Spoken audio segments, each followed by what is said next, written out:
Thank you for the host, Tired.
Hello? Are we ready? Oh my god. I think we're ready. Hold up. Hello. Hello. Hi. I am wired all to hell right now. Oh Welcome boy. everybody to the Lost Topic podcast. How's everyone been? Good, I hope. How have you been, Atris? Boy. I've been okay. A little bit tired here and there, but I'll be fine. Well, doing much better from my recent illness attack. uh-huh. Well, I slept 3 times so far. Each day and night. I slept all day yesterday, all day all night, and then apparently the rest of today until 5 p.m. I don't know what's happening, but I'm apparently really tired. I'm still riding that RP high from like 5 hours ago. Uh-huh. So I've explained this to Tired. So if you don't get enough uh vitamin D, your body just sort of like shuts down a little bit. It's Been like hibernation. been like what? 5 years? Now it's kicking in? Yeah, you're no longer you're getting older. Uh, You've abused your body to the point where it's started to it's Screw my started body. to I'm a black amorphous blob. You can't kill me. uh that may be, but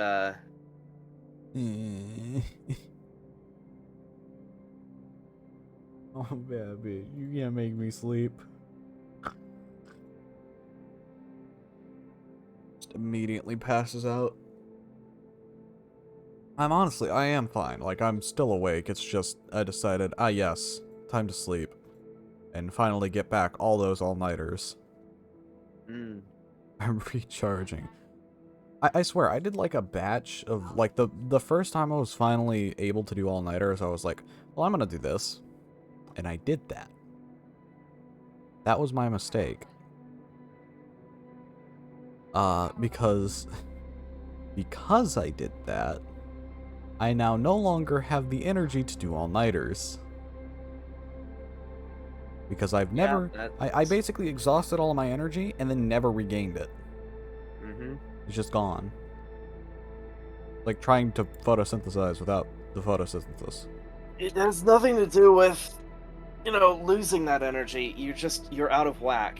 Yeah. The body has something called a circadian rhythm that basically it gives you your energy, or at least like the idea of energy. Um, and when you fuck that up, your body just sort of like it doesn't know what to think. So you need a schedule. You need to. I notice you've been No. playing a fuck ton of games in the middle of the night. I know. Because I You and broke Thena once. both. No, no, no, no. Okay, I'll tell you why I do that. It, like, okay, so... I know why you do it. It's because time runs away from you. Oh, no, no, not at all. Not at all, actually. I'm almost certain that's what it is. Oh, no, there's always an instigating day. There's always one day where it instigates the problem. So I'll, stay up too late or do something. So, I think this instance was... I want to say RP on the server.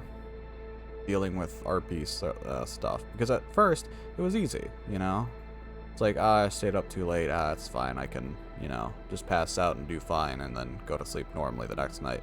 The thing is, the next night also had important lore stuff, so I was like, I gotta do that too. And that kind of continued for a hot minute, and I was like, okay, now we're good. Then I realized I had screwed up beyond repair, and I couldn't even use... It's okay, Tired. It's okay, it's okay. I'm chaotic, I can't help it. So am I. But no, I had realized I had screwed up because while that was happening, I was doing my normal thing that I do whenever I do dumb stuff like that, where I sleep in my chair. Mm. And then because I'm sleeping in my chair, I'm getting the rest I need, but the thing is, I'm also, like, half awake, So I can wake up easy. But the problem is, I was doing it so much that I obtained the same problem I did before, which is the reason I got so delayed and became nocturnal for a minute. Which is, I got used to sleeping in my chair. Yeah, how to do it. So I can't use that as my out to my problem. Because normally that's how I avoid this kind of issue that I'm having right now, where I'm super sleepy all the time. But I can't really help it now since I don't have a way out. So the only other option I have now is to try and build up a bunch of energy and then stay awake the whole night, the whole day, and then finally go back to sleep. Problem is, that's not how energy works. I know, but that's all I can do. No, it's not. Get a stool. I cannot sleep sitting up. I still have to lay back. If you fall asleep, you'll just tip over. But no, all I have to really do to fix my sleep schedule is just force myself to stay awake, and then I'll pass out in the middle of the night, finally, and then it'll go back to normal. That's how I normally fix it. It's the way I fixed it back whenever I was binging tavern stuff before. Because that just fully fixed me up. I was right back on track again. It's easy to fix my sleep schedule, it's just hard to get through the process to get to there, Right. Well, it's one of the reasons why I don't usually use energy drinks. I keep them in reserve for like, days where I need to reset my sleep schedule like I'm trying to do right now, but it's difficult cuz I don't have sunlight to wake me up. I have a sunlight imitator, but it's I need to set that back up again. I probably know why I slept so much. Because the first day, I was like, I laid down after staying up all night, and I was just dead. And I woke up. The thing is, I hadn't slept the full day yet, so I just kind of continued. Then I fell back asleep. And that was some good sleep. But the thing is, I did it at 1 a.m. Oof. So I didn't really get the full amount of sleep, so that's why I slept throughout most of today. And the thing is, I went to sleep at 11, or I went to sleep at 1 a.m., and I woke up at 11 a.m. So after I woke up, I was just so out of it. I was just like, okay, I'm gonna do some stuff, and then I'm gonna just go. I'm still absolutely laughing my ass off about how Apollo, in character, walked into Revelia to mess with Tired. And then, you know, they're talking about domain rules and stuff and all that, and I just log on after Apollo's, Xena states, you know, that they have to obey domain rules and stuff, and Apollo says, well, you're not allowed in my house then. And then I join, and I just say these simple words. They may follow domain rule, but I do not. And the thing is, I fully expected him to either leave the game or teleport away. Well, the whole thing with Revelia is you are protected by the law until you break that law. Yeah. So, like, you're protected by the domain law, but if you go into somebody else's house, you know, unsolicited... No. What I'm saying is, I fully expected, like, after that, because I just wanted to join and make a witty comment and then, you know, work on some things. But I fully expected after that for them to either leave the game to avoid me, because, you know, their armor isn't strong enough to fight me, or to teleport away. They did not do either. In fact, the moment I sat in front of them and they realized I was there and I pulled out my sword, we just kind of locked eyes. Oh, joy. And he just kind of sat there and I was like, well, this is on camera, so I have to do this. And I murdered him. Oh. Because it would make no sense for my character to not. I bonked him over the head with my rapier, and I decided, well, how do I avoid this getting lore complicated? Okay, I'll let you out. But you have to stay the hell away from everything and not touch anything even remotely close to Revelia. Or Xena's stuff. Unless allowed. And they said, okay, sure. And that's about all that I could really do. I did milk it, though. I said... Of course I did. Listen, my character finally killed him. I'm gonna milk that. So, you know, I kind of sat there and said, well, I'll let you out now. Well, actually, I didn't specify when I'd let you out, so I'll just, you know, let you out later. And then you broke him out, because originally I was gonna, whenever I left the game, was whenever I was gonna break him out. Actually. Apollo's still dead. Well, to be fair, right? I told them to never come to the underground again. I found out recently that they've been taking from my nether stars. Oh, yeah, so... Well, what do we do now, Atris? We've kind of backed ourselves into a corner. Backed ourselves into a corner? Apollo's backed themselves into a corner. He's still in there. Yeah, well, so it turns out... Hold on. Speaking of this... It's very interesting because they refuse to see how any of this is their fault. I set a rule. You're not allowed down there until this is all sorted out.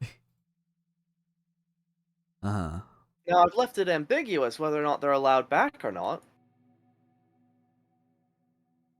Mm-hmm. I love tavern lore.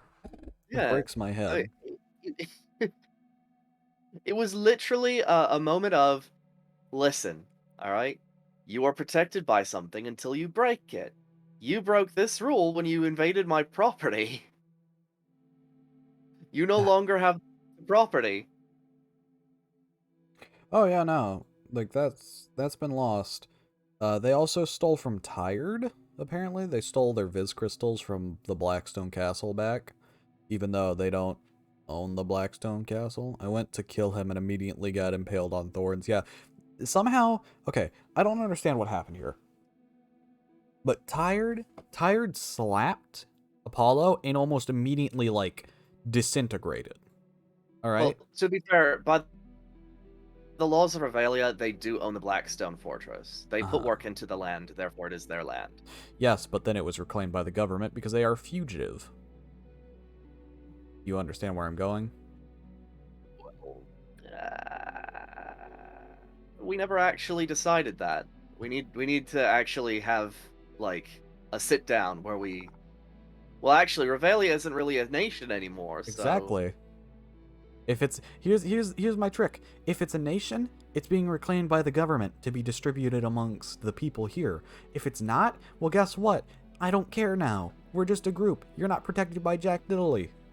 Bye. So either way, it doesn't matter. Nonetheless, they did steal the Viz crystals back, and then Xena traded Rotten Flesh for it back. oh joy. Yeah, it was funny. I was blinded and lunged at him. Yeah, you know what's funny though about that whole Thorns thing? Because Xena in character, tired in character, Uh-huh. tried to punch them and disintegrated, like on the spot, disintegrated.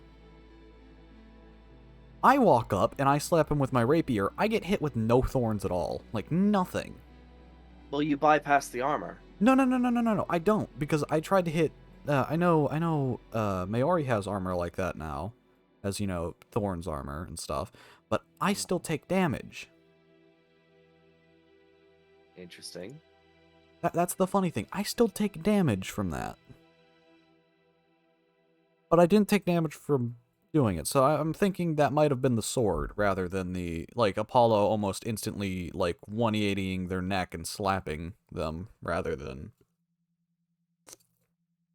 Thorns. Huh.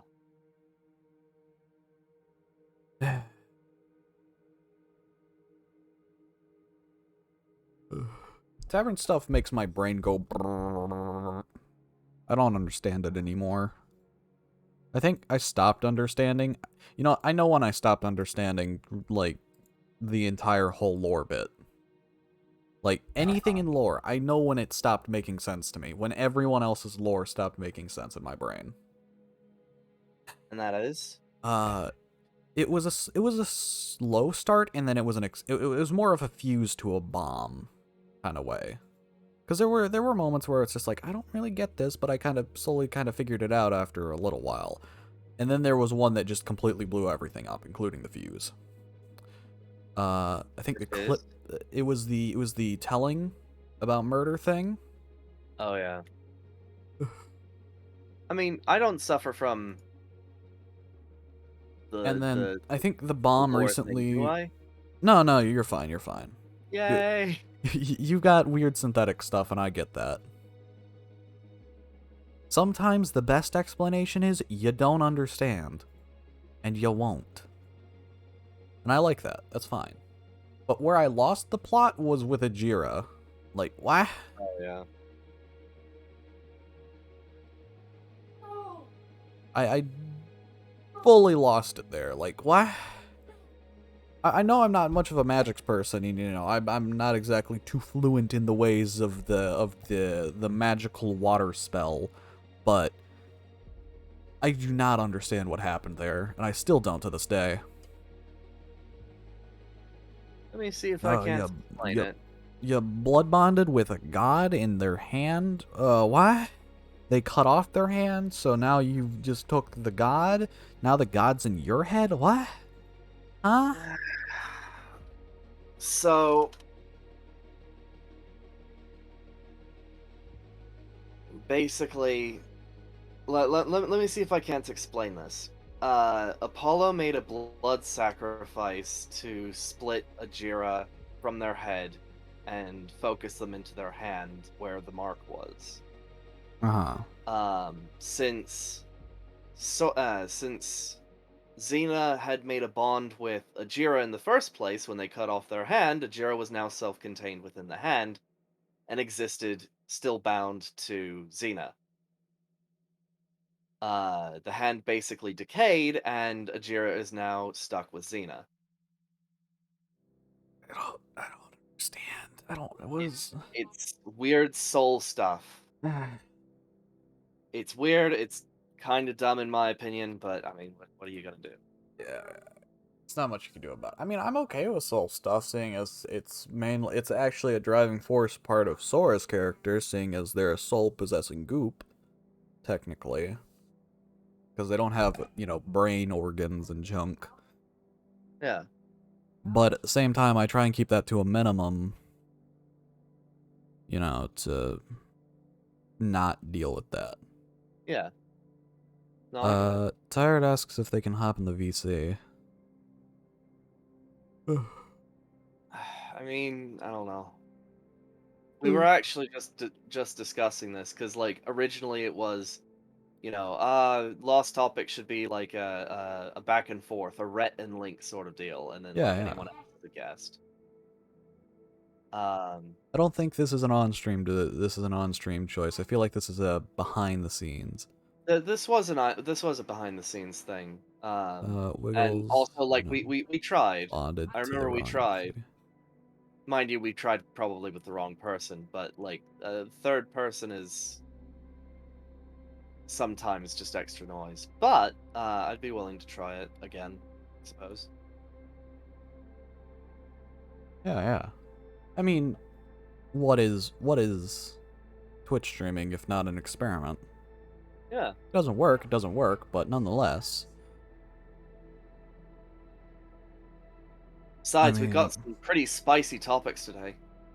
Oh, do we? I honestly, I don't remember my topics, any topic that I picked, really. So I just get to wiggle back through these and see, funny things. Let's see here.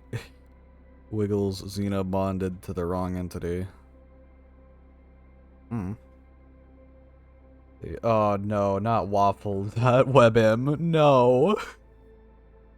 You can't send that stuff. That's horrible. Yes, it's an affront to God. I can. That's terrible. We have carcinization and why crab tanks are superior to hover tanks. Static versus dynamic puzzles. Bucky Barnes is Spider-Man. Come on, these are great. I gotta scroll up some more, but I forgot to talk about this one last time. I really forgot about that one. The Madness Community? Oh yeah, the Madness Community. It's got some wild stuff, dude. Alright. Wild stuff according to 2020, though. But nonetheless, wild. Are we grabbing Xena for this? I mean, if you want to. But I feel like that should be like a dedicated stream. Like I said, I'd be down. I think we should save that for the next Lost Topic so that it can be a dedicated stream so we can truly see. Because if they hop in now, it's more like if they hop in now, they don't really have much to say because they haven't been contributing to the topics chat. Exactly. So we give them time to prepare some stuff that they want to talk about and add to the conversation, and then we invite them. So yeah, Xena, start posting stuff in the topics chat over the next week. Stuff you want to talk about, and we'll see you in the next general topics, because the entire point of Lost Topic is that you talk about a topic and that it slowly devolves into something completely different. Precisely. It's that whole idea. It's awesome. I love it. I love this thing. Speaking of, what do you know about carcinization? I do not know Jack Diddley. What? So carcinization is this wonderful little theory about how God loves crabs. There are 5 distinct species of crabs that aren't connected to each other, like at all. On it. And spiders are technically crabs too. So I salute you, Tired. Good luck on your on your topics, stuff. The theory is that eventually everything will evolve into crabs. Return to crab. And I've done this in most of my technology rants as well, where when I'm designing like a tank, I default to crab tanks. Crab. I don't do that hover tank shit. Hover tanks are weak. Hover tanks are lame. You lose potential energy and all that lovely jazz. Crab tanks, however. Crab. Spider tanks are even better. But hold on. Speaking of spider tanks, hold on. like crab tanks and stuff. Like, okay, Yes. please tell me I'm not the only person who played this game.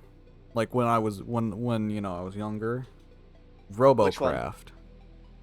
Robocraft. I never got to. It was a free game on Steam. It was, you know, oh, here's some blocks, build an absolute affront to God and just use it to destroy every other car and like vehicle. It was one of those games. I played it on my like crappy old Mac, the one that's literally older than I am. And suffice to say, it was actually pretty fun. And then I hit the paywall. Because it's a free-to-play game. You know, it's obvious you're going to hit that at some point. And I think the term is freemium. Yeah, actually, yeah, it's freemium. But, you know, like, what was it? Young me? Not exactly too much of a fan of that. Because I didn't have money. I'm the person who downloads the PS3. I'm the kind of person who downloads PS3 demos and has enough fun with those. But, you know, whenever I hit that, I was like, crap. Because at the time, I was building to one thing and one thing only. Spider Tank. I needed Spider Tank in my life. Alright? Spider Tank was awesome.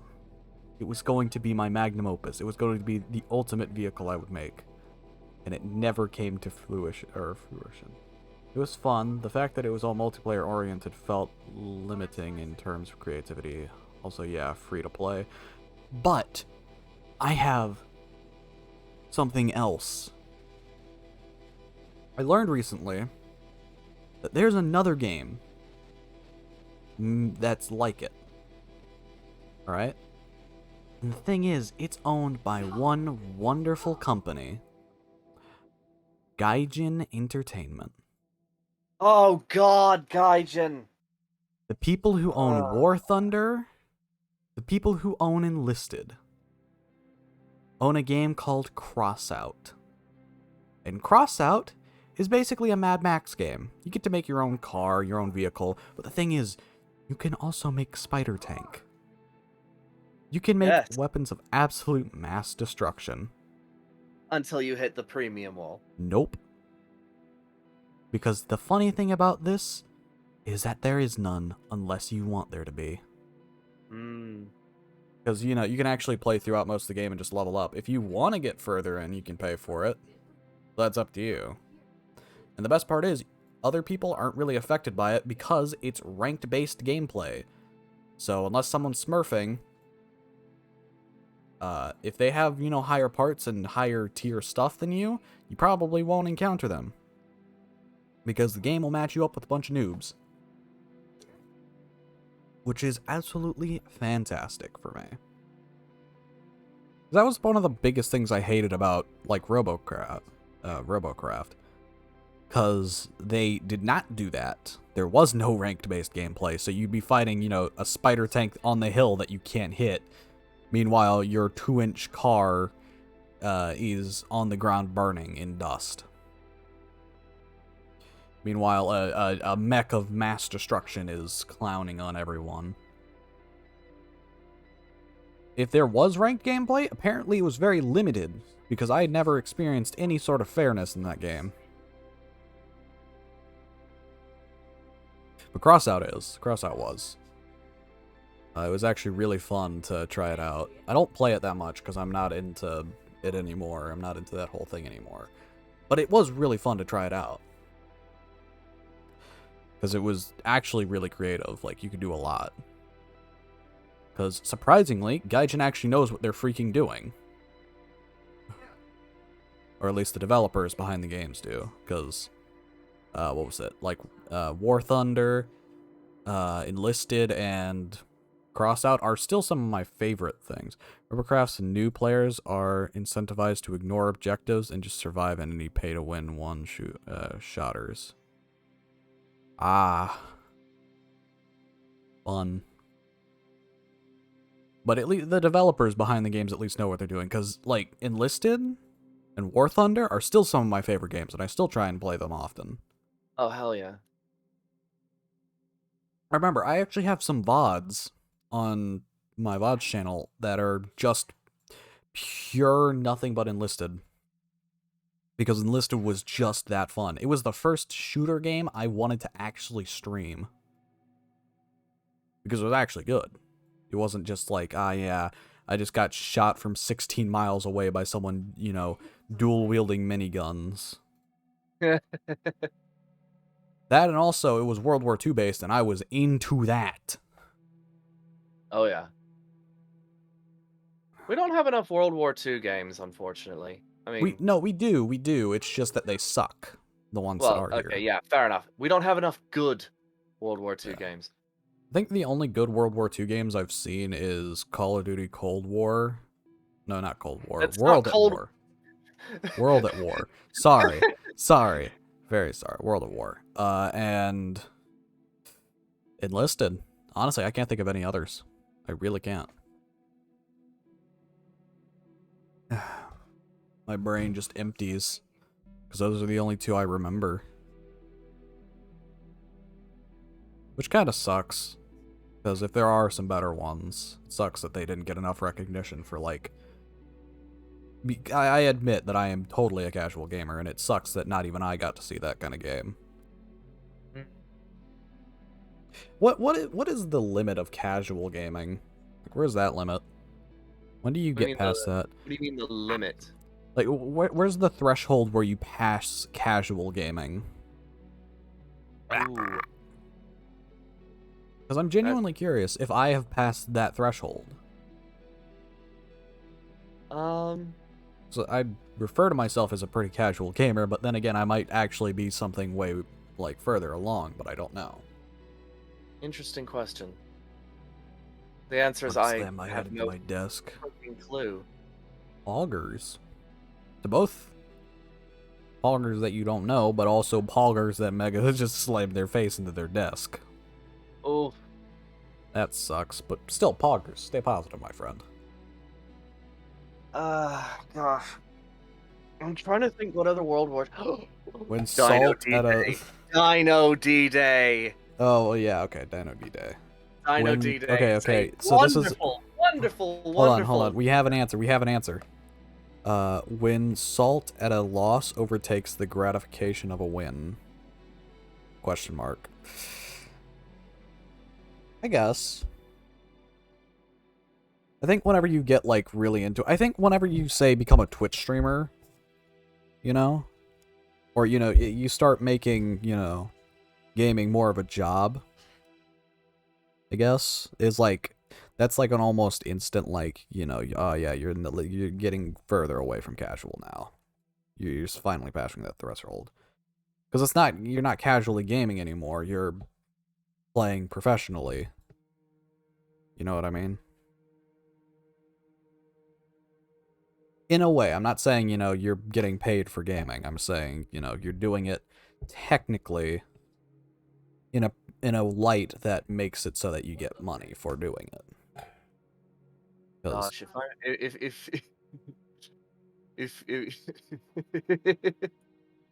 what was I gonna say? It had something to do with sleeping. Shut. What?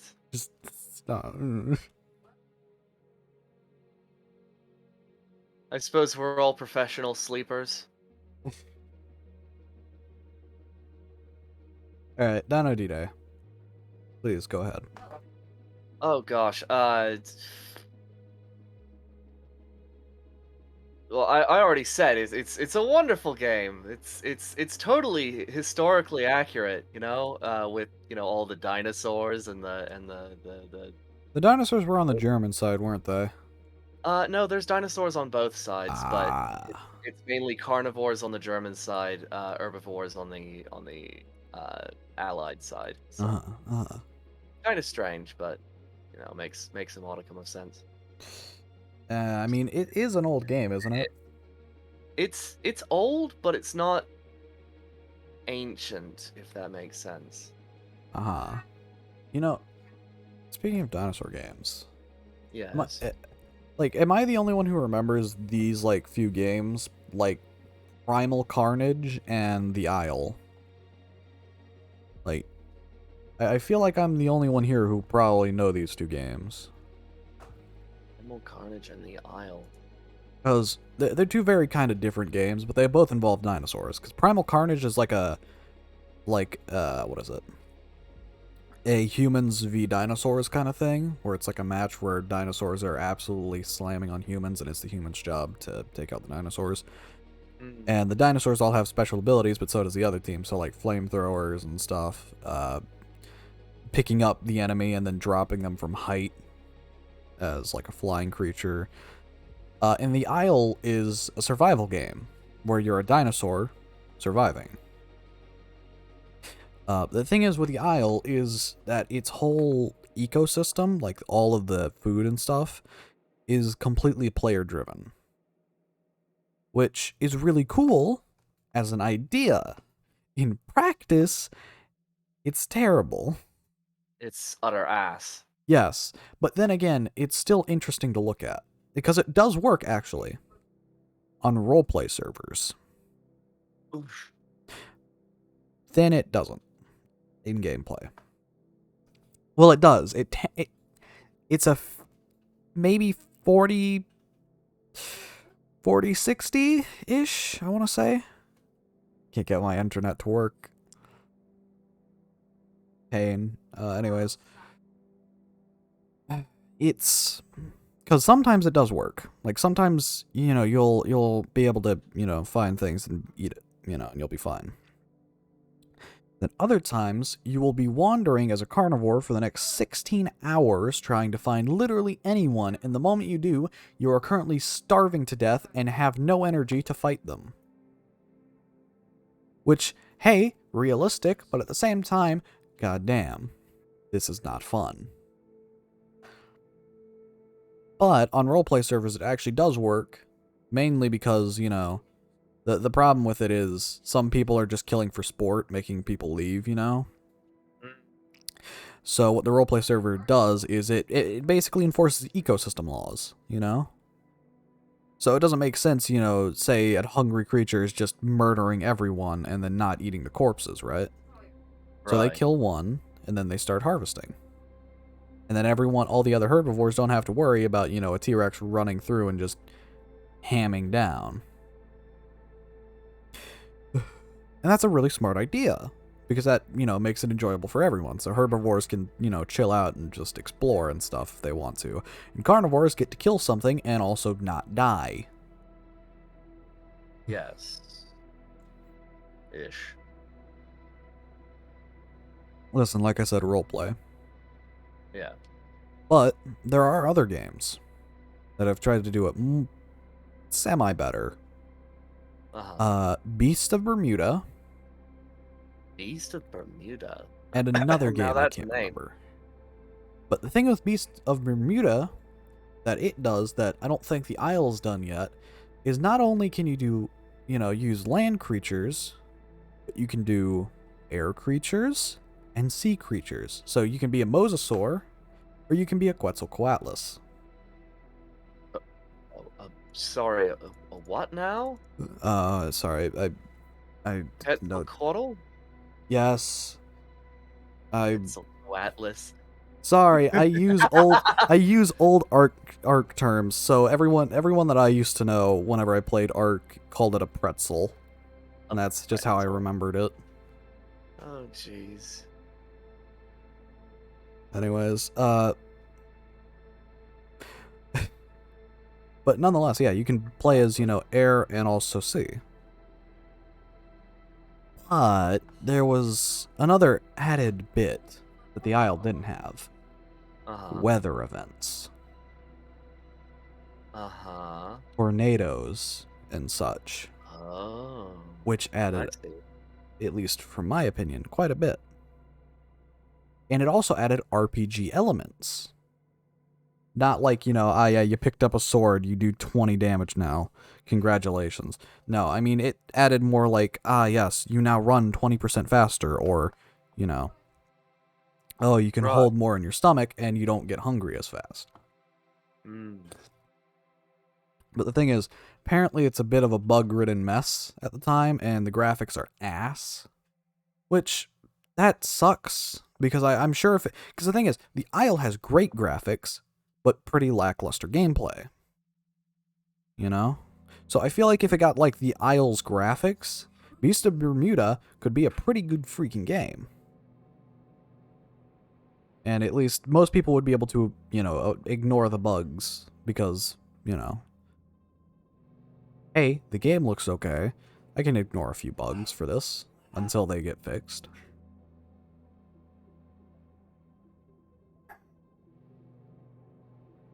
But I know that's probably not going to happen, so meh.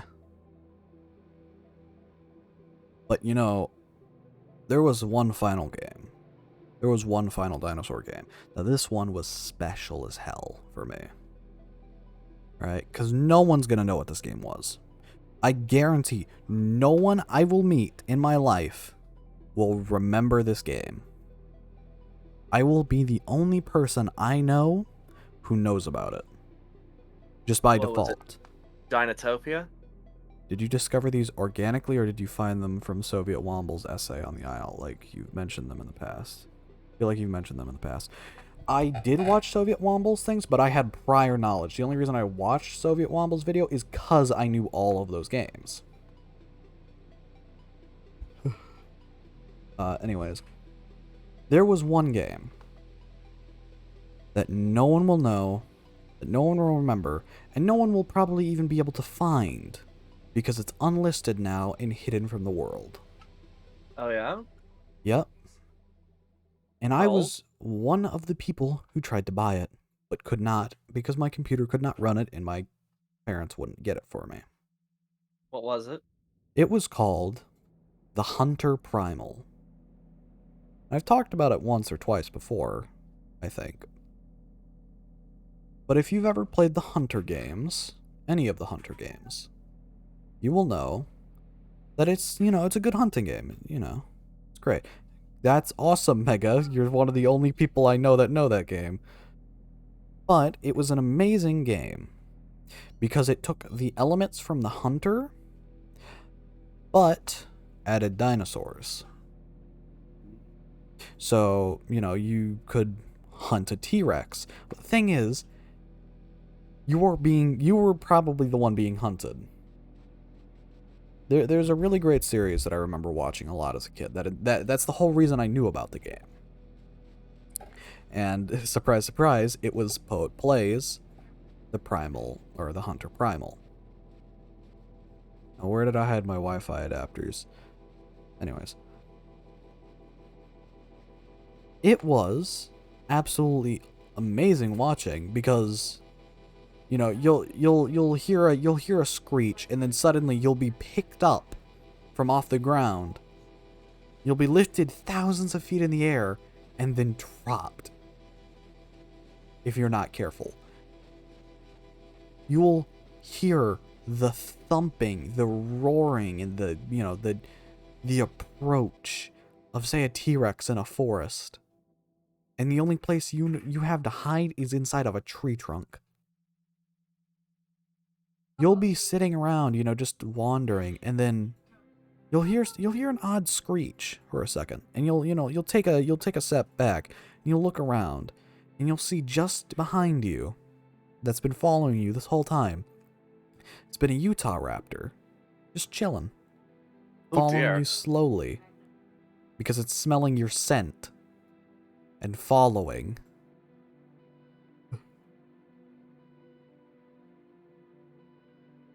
And you can barely hide. The thing is, whenever you spawn, you don't have weapons. From what I remember, you have nothing. You have rocks. So you have to go to places to get, you know, weapons and stuff.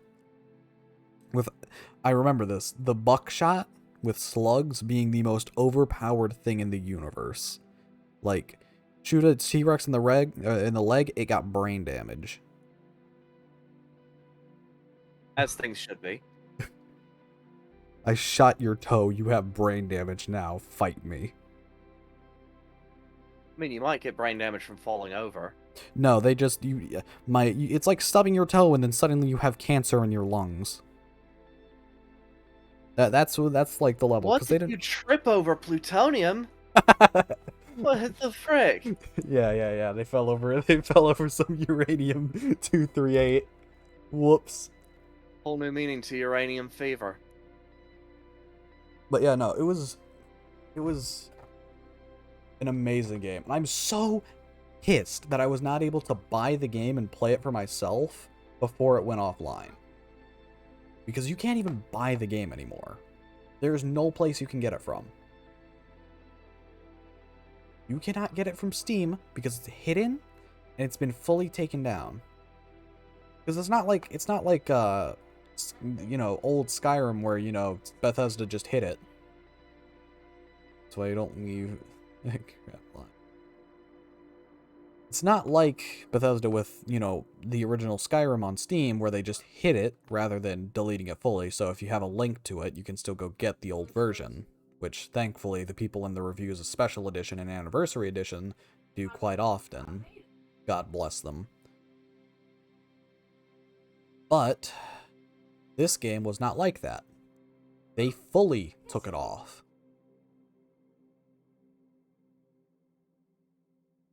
You cannot get that game anymore from anywhere. And I'm pissed. Because that was a game I was excited to get when I had enough money for. Like, I had the computer for it. And then I get the computer for it, and I look back, and I try and get the game. And I realize, oh, I still don't have the specs, so I'm like, okay, I'll wait a little longer. I can wait. So I want my first experience with the game to be great. I don't want to walk into it crappily, not do it right. Right. And get upset and refund it. I want to walk into it with good and open arms that I know that can handle it. I do that. I get the computer of my dreams, and I finally remember, oh yeah, I've got to go get that game now. Because it's time. And I look it up. And it's dead. It's dead, and it's removed from Steam. That sucks. And there's no way to get it anymore. You can't even go back and find it. There's no physical copies of the game, to my knowledge, that aren't viruses or something. And there's no, key thing that you can go get that, here it is. Because it's not even on Steam anymore. There is no copy of it for Steam. Unless maybe if you had the game before it went kaput. But this is where we're at. I can't get the game now, and I'm sad. Because that game was a part of my childhood, and I was like, I finally get to play it. After all these years, I finally get to play this super cool dinosaur game I've been nerding out over for the past few years. And then it's just gone. The only record I have of it is a YouTuber that I barely watch anymore. Even though they're super cool, just they don't do the kind of content I like. Or at least that I've grown to like more.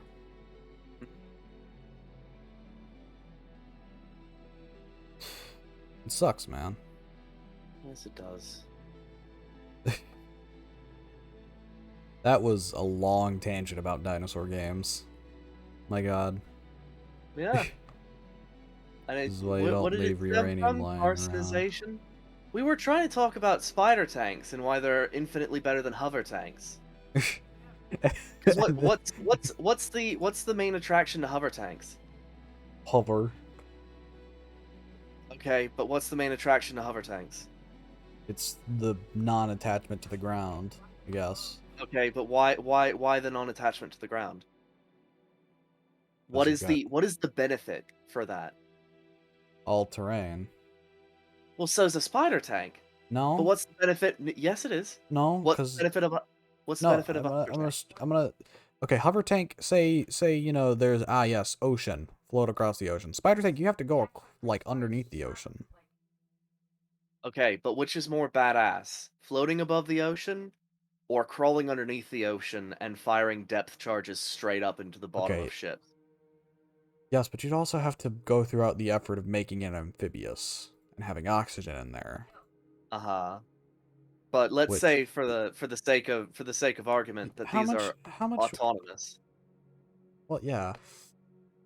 I guess the spider tanks, but the problem in lies if you have like say a trench that you can't get past, you know? Okay, then you make it jump. What if it's a big trench, man? Oh, whatever. You're just a hater. I'm not a Look, hater. I'm a firm okay. believer in So, spider tank. I just think there are so more here's there here's here's the issue with hover tanks. Hover tanks can't go over water either. Because water isn't a solid surface. They'd have to increase their output exponentially. Otherwise they'd sink. Listen, I'm just a firm believer in what's the word for it? The right tool for the right job, you know? Uh-huh. Uh-huh. I feel like neither of them would be good. Honestly, if you actually gave me a third option, I'd still say a boat. Well, okay. Or a boat, say, transporting spider tanks. Yes. We got off on the wrong tangent. Hover tanks have a distinct lack of capability that spider tanks do. Because hover tanks, you have to balance them perfectly, right? You have to expend energy to keep it in the air. Boat. Okay, we're talking about land-based combat. I know, but Tired just said boat, and now I have to. It's a requirement. Anytime someone says boat, I can't help myself. Boat. Anyways, so with a hover tank, it's just you've got tremendous energy expenditure, right? Which will either detract from your ability to fire energy rounds, or you'll be spending more on the amount of power that you use to keep it in the air. Constant energy expenditure versus you can lock the legs in place. You don't lose any, power, compression power from your guns, and it's just more accurate. My issue Plus, is you can climb walls. Yeah. I see an issue of I like looking at things from like a design aspect, because say you lose a leg, right? Then your balance is off. But the thing is, I picture that if you don't reinforce the joints of the spider tank, you shoot the joints, then the leg's off. Okay, but you run into the same issue with the hover tank. It's not like they're up there magically. And from that, say if you... I'm thinking about this in a design aspect, like say you're trying to design a spider tank, If you reinforce the joints, with, say, plating or something, you have to make flexible joints, which armor plating that can, say, resist a tank round are not going to be that flexible.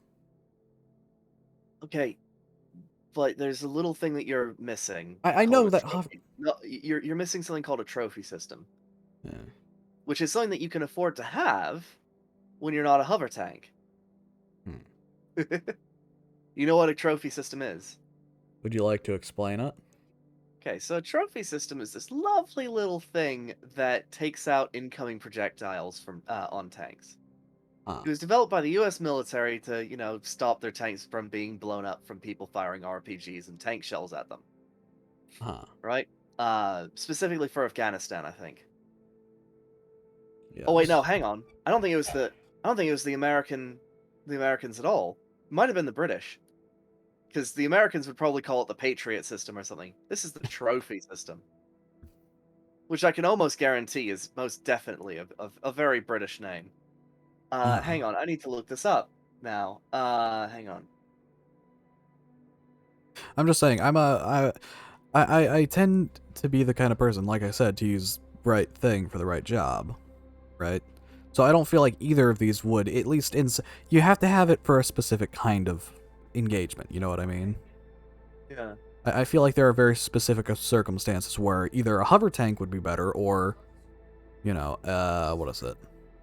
A spider boat, a spider tank is better. I feel like with a, shit! I am dead ass wrong. It's actually Rafael Advanced Defense Systems in Israel. Damn.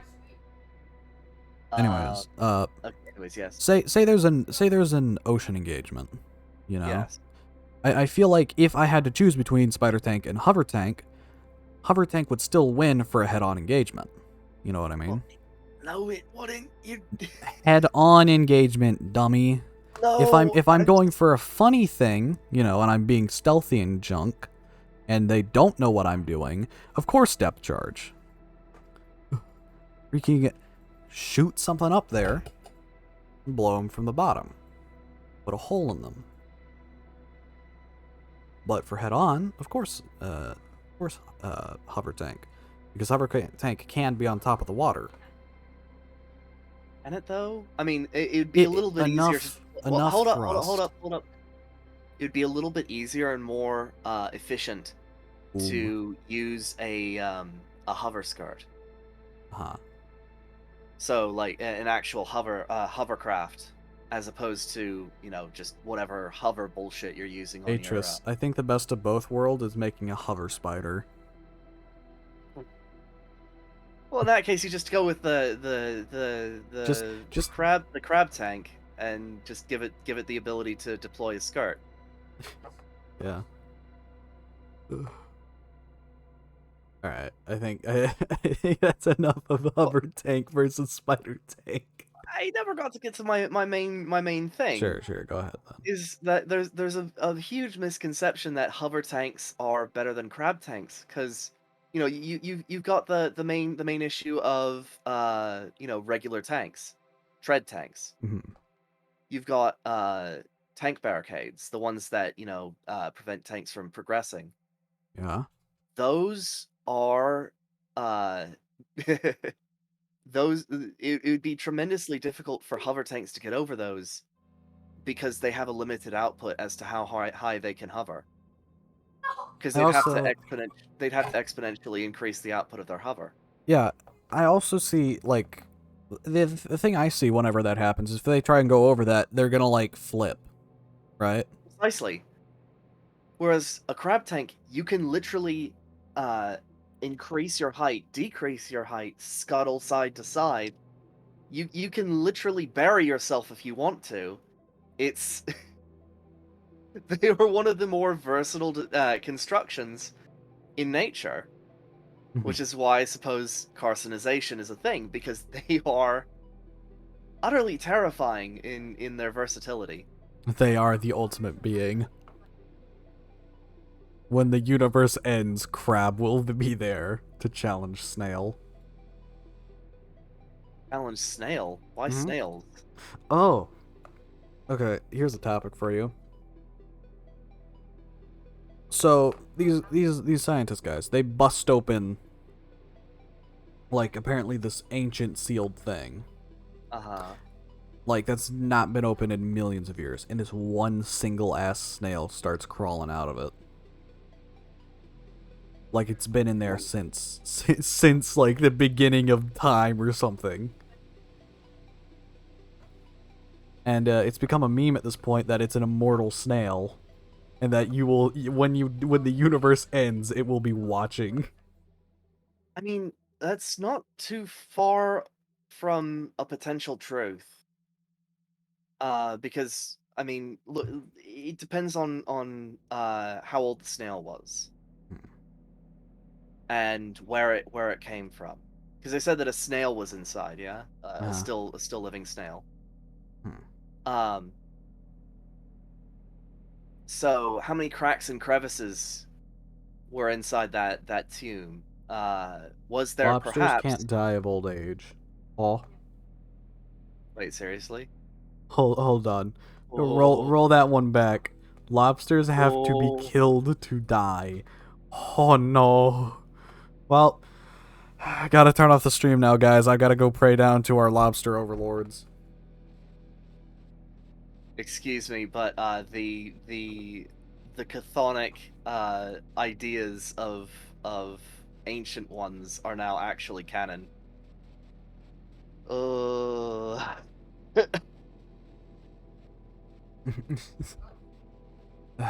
Alright, so... Well, hold on. Okay. So, like, you know the whole thing with ancient ones, right? The ancient gods that existed under the sea for millennia. Seriously, Google it. They could very well have existed. They don't age. Oh. If old gods existed, well, this has been fun, Atris, but I gotta go make some robes. I'm gonna go start worshipping whatever the equivalent of Cthulhu is. Well, they do, but not negatively. Okay. I need to go start making robes and researching into whatever the old god is here. There are technically immortal jellyfish that live under the poles. That looks... I thought all jellyfish were technically immortal. Okay, that name looks like something that someone just pulled straight out of freaking No Man's Sky's random name generator. What is it? I don't know how to pronounce that. What is it? I'm not gonna pronounce it. Oh, okay. I'm not going to. I will make a fool of myself, and I'm not gonna do that. Not today. Alright, alright. Anyways, moving on. So, the Madness community. Ah, madness. We're on to that now. Yeah, so, of recent, a while ago, I picked up a game from Steam called Madness Project Nexus. Now, Madness Project Nexus has been an absolute blast. It has been so much fun, and I've been loving it to death. And because of that, I finally, I got into Madness a while ago. But, I kind of burnt out of it. I was ready to call it a night and give. But, after getting back into the game, I was like, let's start, looking back into the community and doing stuff. Because, I like Madness stuff. Mm-hmm. And I came across a video I remember watching at one point, but I decided, well, I'm playing the game right now, I need some background noise, so I'll just listen to it again. It was an Iceberg video on Madness Combat. Oh no. Iceberg videos are fun. Oh yeah, no, I love Iceberg videos. After that, actually recently I've rewatched, and finished a Gmod Iceberg video that was really cool and really good. But this Iceberg video wasn't about what I thought it was. It wasn't about really Madness Combat. It was about the Madness community. Oh dear. Which was, surprising. Oh? Now, it turns out the Madness community is exactly what the name implies. Madness. Utter madness. Yep. But there are some good people there. But the thing is, how do I put this? Because I know anything that I say in this is probably going to get some group to hate me from said community. And okay. I'm both interested, but and horrified because I'm not trying to beef with either. I'm just stating what I saw and getting spooked and just utterly terrified of how it's happened. But there's the creator of Madness, Yeah. Crinkles, the main schmoovin' dude, and there's some weird, I don't know how to put it, one-way beef, I guess, with him and a guy called Kelzad.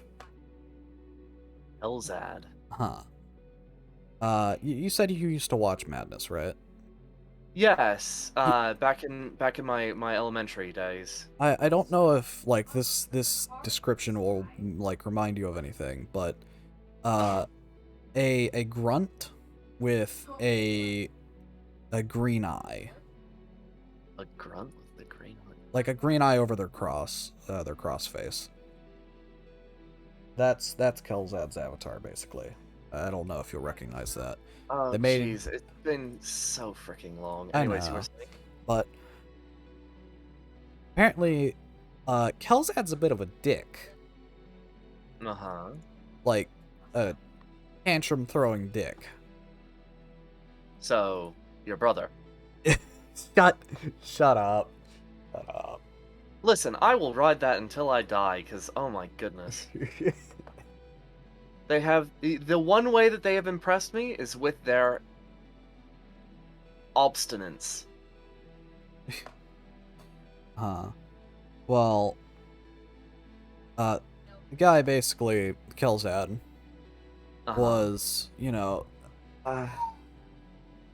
okay, this is going off of memory, so if I'm wrong in any of this, anyone in, in chat, or people looking in the future, if I'm wrong about this, feel free to correct me if I bring it up later. Alright? Because that's fine. It's been a minute since I've watched the video, so my memory's a little dense here. But, from what I remember, the guy Kelzad, basically throwing a hissy fit, constantly, and just, like, in back like, admin calls and stuff. Just throwing a tirade about literally just anyone. And I remember this. There's a quote. If you don't animate, or you're not funny, to Kelzad, you are dirt. Less than dirt, sorry. Wow. Which, not coming from the horse's mouth, but then again, I don't think we'd get anything from the horse's mouth after that video, because, like, kind of after getting, what was it? Like 2 hours of audio of you going on a tirade multiple times for no reason other than you're just having a hissy fit in, the server chat. I don't think you want to say anything. Which was funny, because, they were beefing,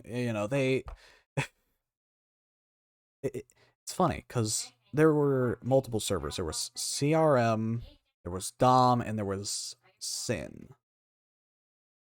I think, if I remember correctly, it was CRM, was like where all of them were originally, but CRM shut down.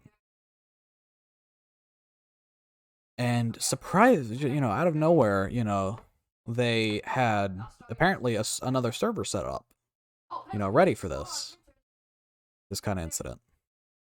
So they, they slowly started filtering everyone back in and, modding everyone who was supposed to be modded and stuff. The thing is, Kelzad was suddenly in more of a position of power than before. Oh, joy. And apparently it was discovered that they were kind of like pushing for, pushing for, more ownership over it. I see. And suddenly, when the server goes just dead and gets deleted, oh, suddenly I have the spare server, I've been, tapping on for a while, you can all just send everyone there. Which was really convenient, but nonetheless. Yes. Then there was Dom, which was just basically, it's because CRM went down, it's like the community mostly went and shattered into glass pieces, and everyone just went on their own ways.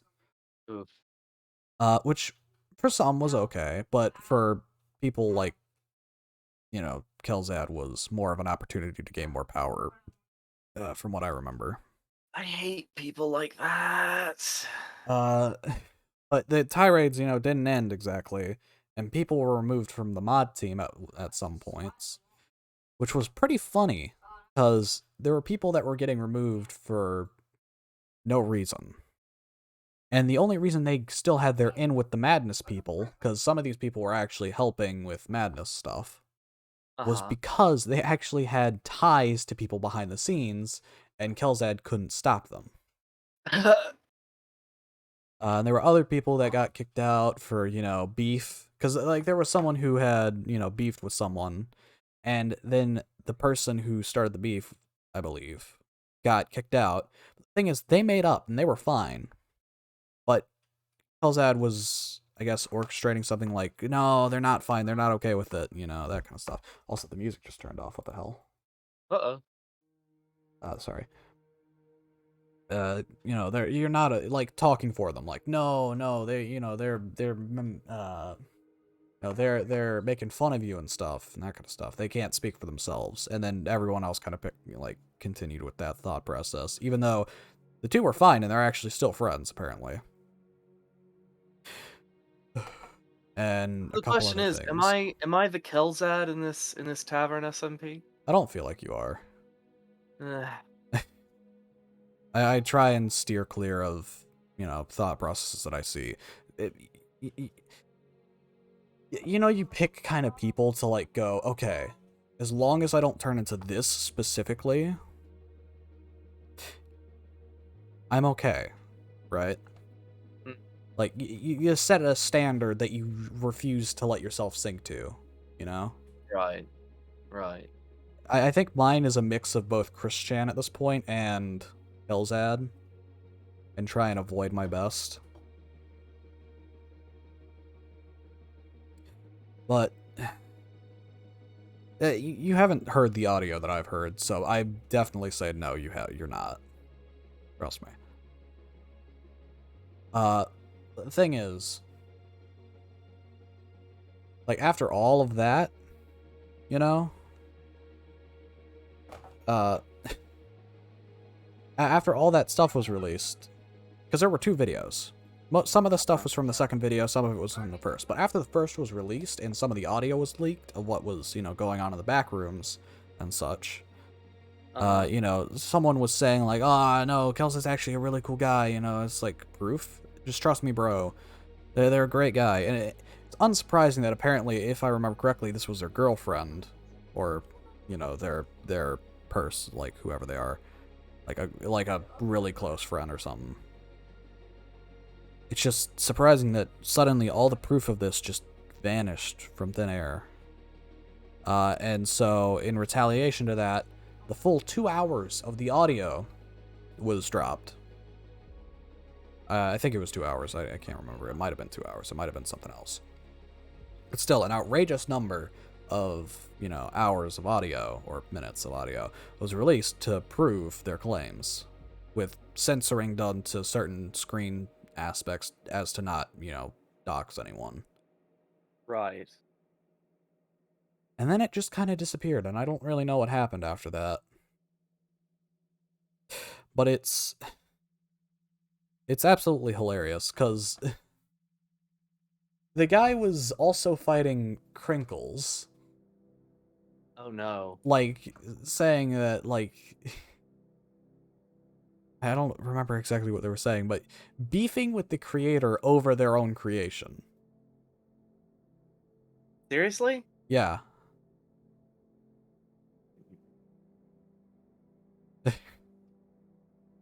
It's so funny to me. I don't find it funny. Oh no, I know it's not actually funny, but I know I do this a lot, where I say something's funny. It's just my way of dealing with it. I know it's not funny, but it's the only way I stay sane. It's the way I keep my head on straight. I look at a bad situation, and I say it's funny. That's all I can really do. I know it sucks. I know it's horrible. But I just have to look at it and laugh. Because that's all I really can do. Because I don't have any influence on the situation, so what am I gonna do? Wish more people thought like that, honestly. So, I say it's funny, and I move on. Because I won't be able to change anything personally, so why go through the effort of stressing over it? Why not just say it's funny? Move on. Stop caring. It's not your problem. You don't need to put an input on it. You can just ignore it. I sleep better at night doing that. Because the more you stress about stuff that's not important, or that doesn't personally affect you, the more sleep you'll probably lose and the worse you'll feel. Of course, there are still instances where I know I'm not doing that and following that. Those instances are few and far between. So I'm okay. This kind of devolved quick. What the hell? Yeah, it did. A bit. Let's see. Bomb ass. You found some Russian music that was ball. That was bomb ass Russian music. So, I remember I have 2 songs that I listen to constantly that I found. Well, actually, 4, maybe 3. No, 4. So, there are 4 songs that I've found over, the last 2 or 3 years that I've just fallen in love with. There are some I listen to more ironically than, seriously, because they're more jokey songs rather than super, right. they're like actual songs, There is the one I used in my Twitter video for the outro that got copyrighted, and now I'm sad. And then there's Kompot, or Kompot.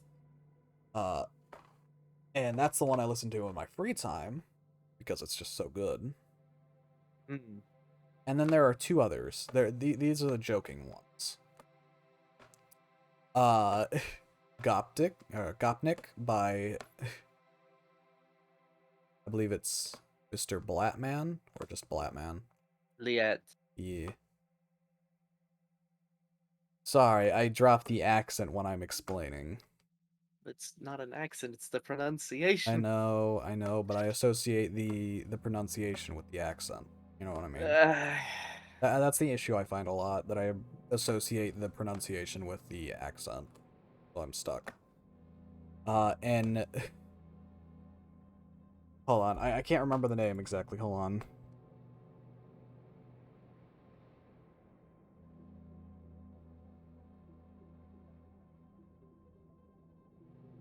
Slav King, by Boris.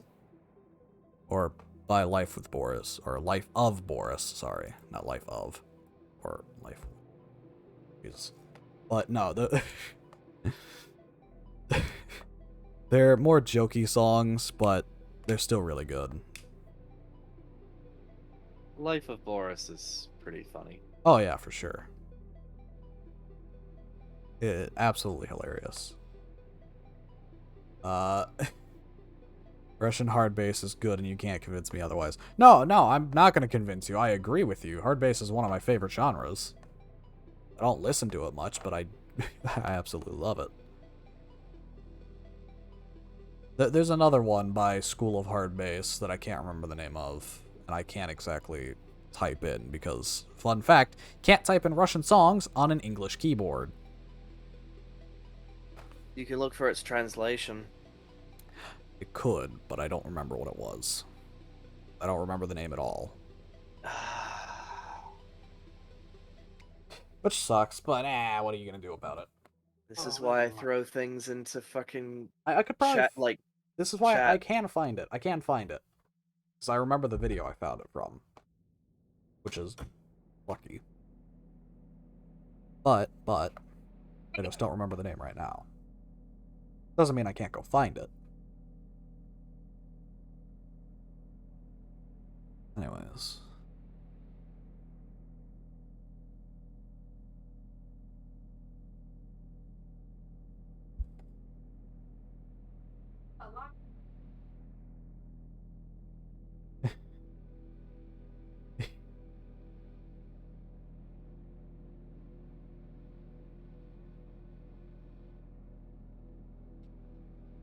Yes. Sorry, I just saw something. I can't elaborate further.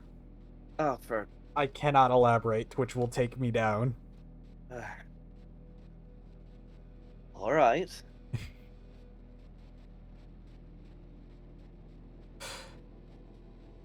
know what? I have an idea. I'm gonna talk about the thing I did. EDM, alt rock. Alts are my 2 favorite genres. Hard bass, electro swing. Yes, electro swing. I'm not very much of a fan of anything EDM, but I do still like Marshmello for specific songs. What is the genre of I guess, orchestral music, but only remixes from games. So only orchestral remixes of video game songs. Orchestral? I don't reorchestrated. I said I believe is the orchestral. yeah, Or reorchestrated. orchestra, sorry. When something when something is recreated in an orchestral setting, it's reorchestrated. Ah, okay. Anyways, but yes. What else was there? I know there's one really good song, that was Electro Swing that I remember, like, really well, and I still have, actually, in my 2021 playlist now. Called? Empires by Electro Swing Circus. I remember how I found it very vividly. I still love it. There was a channel called Impact Props. Hold on, I'm gonna post Vibe playlists. Yeah, I'm in Discord. Alright. But there was a series called that Impact Props made called Living with the Chief. It was basically a vlog. It was a vlog channel. Very good vlog channel. But the catch was they just had this dude in the Master Chief costume just chilling with them at all times. Didn't say a word, but it was absolutely amazing. I seem to remember that. Yeah, you know the Spartan dance, the Spartan video where they're like at a convention and they're like doing a stupid dance and they like more and more people start joining in. Yeah. They're the creators of that, if I remember correctly. Oh, They're the that original, explains a lot. They're the creators of it, if I'm correct. It could have been the Spider-Man people, but I don't think so. But yeah, they were like really good. Like they introduced me to a lot of good songs that I still listen to that are electro swing based. Because I remember this vividly. For one of their first videos, they used a very vivid song. I can't remember its name right now, but I still have it in my liked songs thing. There was in the Vegas video that they did, where like they were going to Vegas. They basically the chief cosplayer guy wasn't allowed in, like reasons of you can't be wearing that here. Sorry, chief. So, you know, they just kind of went off into their own chunk for the video. And they met up with I believe a Destiny 2 cosplayer. Oh my and gosh. someone else, I can't remember. And but throughout the entire thing, it was using. They had the entire time they were playing a very good song. I was like, what is this song? It's called Empires by Electro Swing Circus, and it is the best scene I have ever seen from a vlog. Anything about Halo makes me think about the one video of a bunch of dudes in a bathroom a cappella singing the Halo theme. Master Chief and Saladin. Yeah.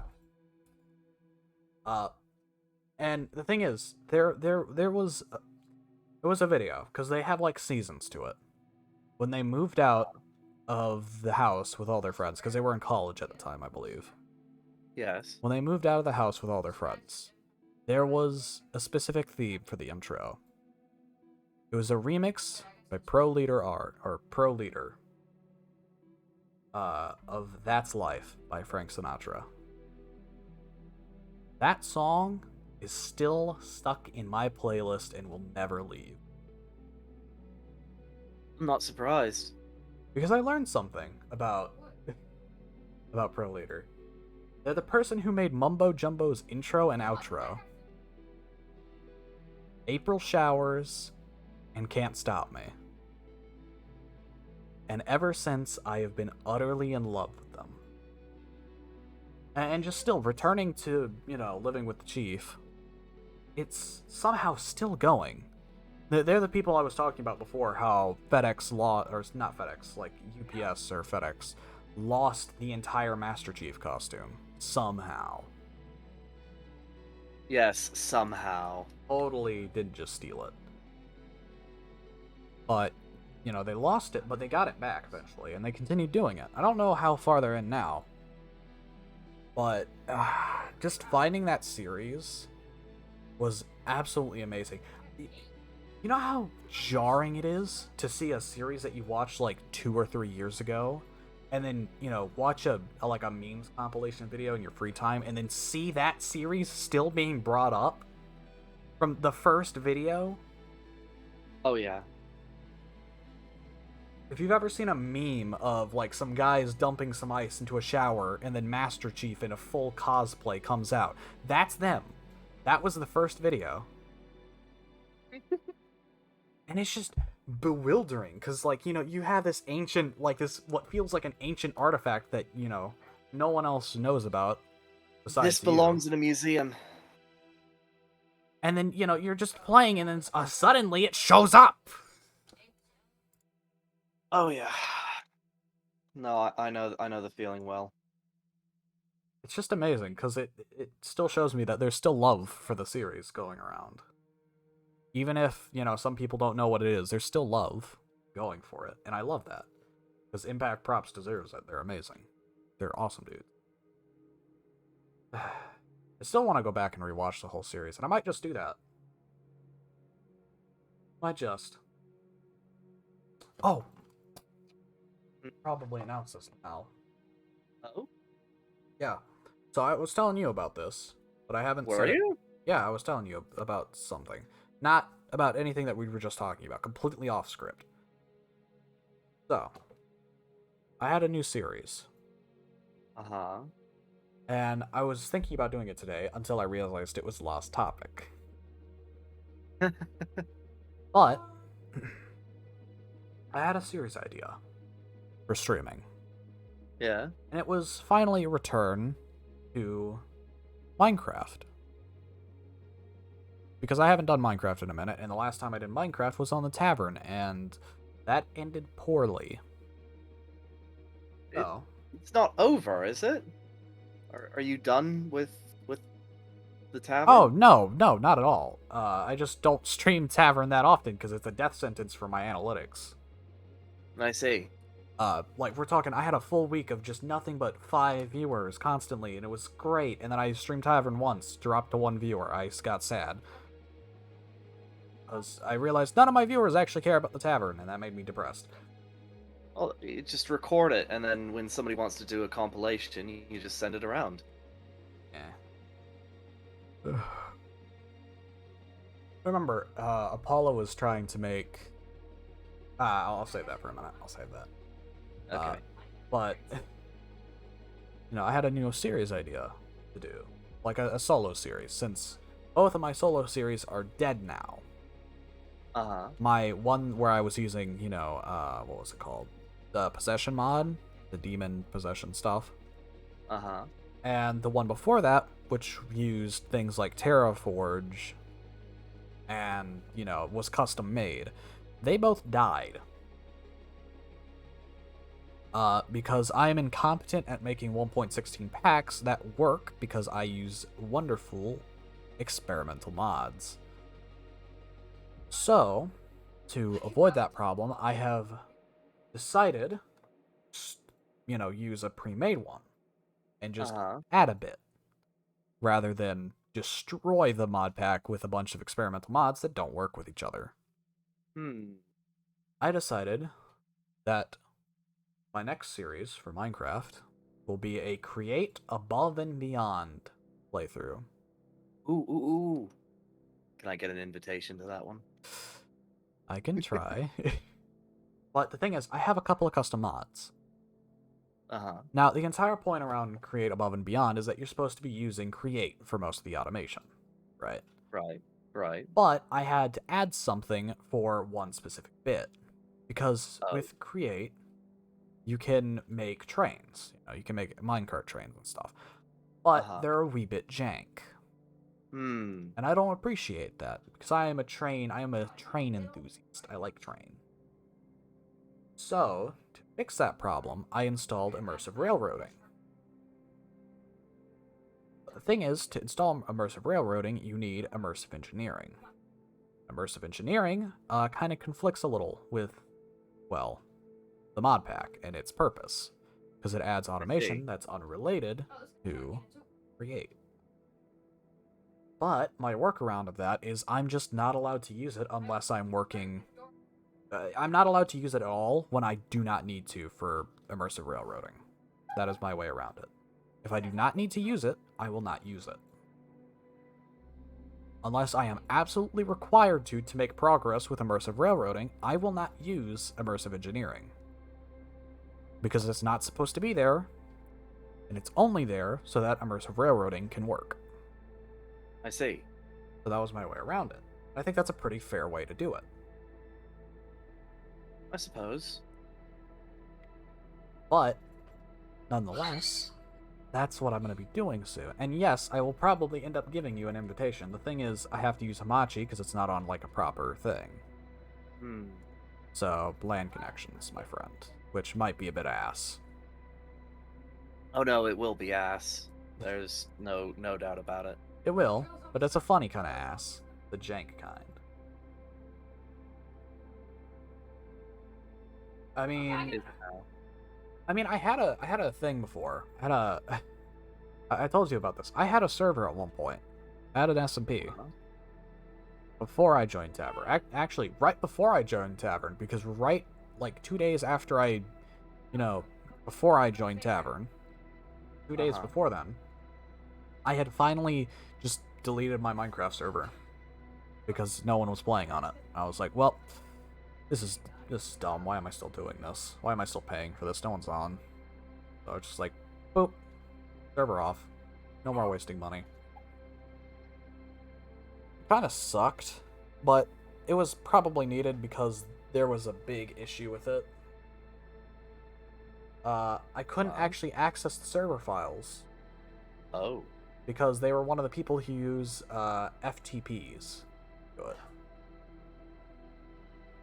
Remote file managers. So, yeah, not great. So, yeah, I couldn't edit anything, so that meant I had to use a pre-made mod pack, which I don't like doing. I hate pre-made mod packs. Why I was a little off-put whenever I joined the tavern and I saw, yes, the 1.12 pack plastered on on my bar. But then I realized very quickly that it's a fork of the pack rather than the actual pack. It was just built from said pack. Yes. Which I was fine with. Which we're still bastardizing to this day. I don't think... Here's the thing. 1.12 pack is okay. But it's notoriously, to me, one of the worst packs that I've ever played. Not because of anything at all. It's just the cleanest example of tossing mods into a pack with no connection whatsoever to each other. Causing them to react kind of poorly together. Yes. Which, fair enough. I mean, I'm not expecting, yes, the, magnum opus of all creation to come out of, just slamming some mods together. Which, to be fair, is what I do. But the thing is, the difference there is I do it on my single player. Because it's my single player, you know what I mean? I don't have to worry about anything like that. I know what mods I want to have, and I know which ones work best together. I gotcha. It's... Because most mod packs, what they have to deal with that kind of problem of, not really cooperating well with each other, the mods, is they have a quest line, Right. So you can individually work through the quest lines, and most things have... Alright, so you have Mechanism quest line, and then you have Thermal quest line, and if you want to, whichever one you work on will help you in the next quest line, Right. Today, say if you do the Mechanism quest line, you'll have automated a bunch of stuff with that, quest line to work on the thermal stuff. Alternatively, if you work on the thermal stuff, you'll already have resources to work on the Mechanism stuff. You get me? Yeah. And you'll get rewards, and you'll, feel rewarded, so you're not feeling like, this is a broken pack and I have no direction, right? Whereas some packs don't have that, which is okay, because you can make personal goals. You just don't get the reward, really. Which kind of sucks, but meh. Pack design has always been a really interesting thing to me. Ever since I messed up one time, like making a personal pack with just an absolute crap ton of odds that were just utterly random, I had to learn to read the error log and learn how, it works and stuff. And learn how to dissect which mod is not letting me load up the goddamn game. And I learned at one point. I figured it out. Yes. It was one simple mod that caused it. It caused all of my other mods to collapse. It's like it's a light bulb effect. That's how I understood it. One goes down, the rest don't load. Thus, the game does not load, and thus you have to figure it out, which one it is. Okay. So, you have a couple of choices. It's sort through all your mods until you remove one to make it work. Or you could willy-nilly delete whatever you can, launch the game randomly, and just hope you're working. Which, they're both significantly longer. It's just with the willy-nilly one, you have the chance to, click on the one that's actually causing the issue more. Just more random. It's just to speed up of the process. It doesn't feel like a speed up, feels like a step back. It can be a speed up. Just depends. If you can narrow down which ones are the buggiest, you know what I mean? Because right. At a certain point, you've played with enough mods to know which ones are the troublemakers and which ones are not. And thing is, I was playing with a lot of new mods that I didn't really know much about because I wanted to test them. And I figured out which one it was. It was a 1.12 mod that was quite old. It was a remake of a really, really old mod. We're talking back when the Yogscast were doing Yogs Lab old. Woo! Yeah, we're talking first episode levels of old. That's ancient. It was the Little Maids mod. The what? The Little Maids mod. I had them there for automation things, because I didn't use Thaumcraft for golems, because that was cringe, and I didn't like that. So, I used Little Maids mod for things like farming and such. The early game farming and such, so that I didn't have to make Ender IO farmers and stuff, because I didn't use actually additions either. So, I did that. And the problem with that is that the thing freaking died. It just did not agree with it. Every time I looked at it, no matter what mods I removed to see if it would fix it, it didn't work. Because it was always the same mod. Little Maid mod. Oh. And I didn't want to remove it, because it was actually adorable. I loved it. It was cute as hell, and I didn't want to remove it. But I had to. Thankfully, though, there was another mod that was basically the same. Oh, yeah? Yeah, and it was actually a little more adorable. It was, if I remember correctly, Toho Maids mod. The what? The Toho Maids mod. Toho. Yeah. That sounds familiar. It should, because it's a bullet hell game that's been around for a long time. Yeah. Oh dear. But it basically, it just added the functionality of the Little Maids mod, but with Toho characters instead. And that worked magnificently. It worked for farming, it worked for, just guarding and stuff. It was amazing. The shame that that world died as well. The issue with testing mods like a maniac is that your worlds will very quickly die. I am not a very stable person with my mods. I am a very insanity-driven modder. I am the kind of person who adds a mod, plays for like 20 minutes, and says, you know what I could use right now? some really quick ore excavation. Let me go add the button, or the mod that adds the button that auto-mines everything in front of me. Yeah, it's one of the reasons why in the Tavern SMP we're very, very careful about what we're doing to the server. Yeah. Actually, speaking of that, please add Vein Miner. I'm going to have a stroke if you don't. We have Vein Miner. No, you don't. It's in Mechanism. What? No? Huh? Yeah, Mechanism has a Vein Miner. What? Yeah, Mechanism has a Vein Miner. When? It's. When? Hang on. Have I been freaking playing myself this whole time? Atomic Disassembler has vein mining thing. Hey, Atris, what's up? Ah!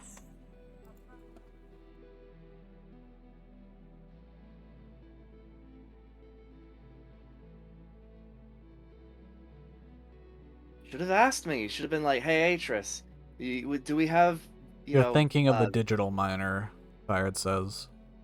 What? Tired apparently No. says that. The Atomic Disassembler has vein mining.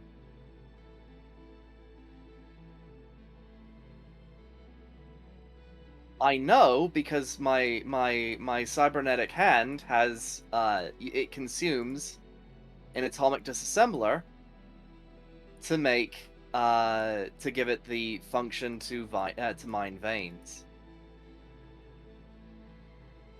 which is a function that only exists. Oh wait, yeah. I'm a dumbass! I've been wasting so much time. I have a specialty in Mechanism. You should have asked. I didn't know. I usually just ignored it because it looked like crap.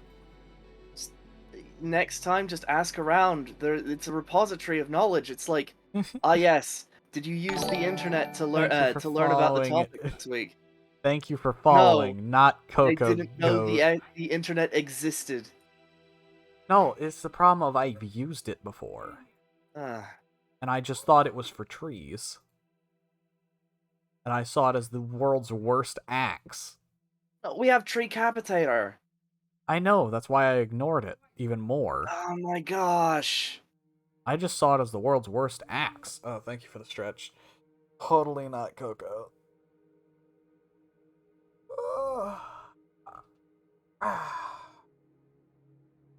Christ. Hello. Welcome to the stream. Anyways. I still think Vein Miner should be added. Me, Nocturnal Child. Just because people who don't have a specialization in Mechanism can't do that. Because still a lot of... Well, okay. There are specialties that magic has, and specialties that technology has. We will work on the... We're working on the automation for magic, right? They use rats, right? Oh. The deal with Vein Miner is why Vein Miner? Because anyone can. Because it doesn't have to be mutually exclusive. Also, it just speeds up a lot of things. It's a lot easier. The keybind for activating Vein Miner defaults to the same keybind that voice chat uses. That's why I set mine to F. So change it. Don't stand Here I am, still. cooking pizza. Who wants some? Me, please. I need pizza in my life. I would love the extra calories. I would love to go eat a... I need to go... you know what? I'm gonna freaking slip downstairs the moment stream's off and just completely fall down, break my neck, get back up, go to my fridge, throw a Tortino's square pizza in the microwave, and just eat it while it's in the microwave. Swear to God. You ever had, thinking of food, I'm running out of keys to bind to a pain. See, I have this thing, right? Have you ever tried, like, fried rice? Not fried rice, fried noodles. It's like the kind you can get at, say, like, Panda Express or something, but it comes in, like, this bag that's similar to, like, how you can get, like, bagged fried rice and just throw it in the microwave for 3 minutes. And it's really freaking good. There's just a lot of it. You can get a ton of it. It's... Oh, thank you for the boop. It's absolutely amazing. And the best part about it is, like, putting soy sauce on it. The secret is butter. I didn't know I could do that. What? Putting butter on it? Oh, no. Coco's realized they can do, like, sound effects on the stream. Oh. Uh-oh. Yeah, congratulations, you discovered it. Uh-oh. It's fine, it's fine. You know, I realize now I don't exactly eat much. Like, sorry, I do eat, but I don't eat much of anything different than what I normally do. You know? Mission failed. We'll get them next time. Ow. Painful loud. Anyways, I don't eat much of anything else than the food I normally eat. So, Hot Pocket, fried noodles, and the amazing power of banquet buffalo style chicken and mac and cheese mega bowls. Oh dear lord. And the occasional, like, ramen cup or something. I don't exactly eat much other than that, because my family doesn't buy anything else. And when they do, it's normally for an actual proper meal, which is great, when they actually decide to make it. How did I know you were going there? Going where? Goddamn bowls. It's because it's my thing at this point. Freaking banquet buffalo chicken style, or freaking chicken buffalo style, or buffalo style chicken and mac and cheese bowls are awesome. And I will bless them till the ends of the earth. They don't even need to sponsor me for me to promote them. I will just do it because I love them. Of course. I don't want to be sponsored in money. I just want more of them.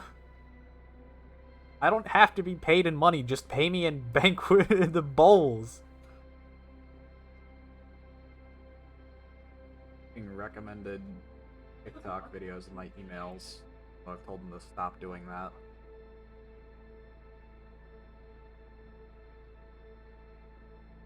Hello, Twitter. I forgot to ping it on Twitter. Damn it! I forgot to ping the podcast. Better hurry up and do that now. Oh yeah, no, I've already done that now. It's pinged. Crisis averted, everyone. No need to thank me. I know I'm a hero. Oh. Okay then. Absolutely not. I am the opposite of a hero. I'm the one who ends the stream. I end the fun. The fun ends with me. Ever listen to Gooseworks? Gooseworks. Goose and then works, but instead of a K, it's an X. I don't think I have, no. They're very good. Like, they're an animator. Oh, God. Thank you for the gifted sub, Apollo. God damn it, Apollo. You're gonna be the new Barb! God damn it, Barb! Alright. Noise. Thank you, Apollo, for the sub. I appreciate it. Let's see here. There's a.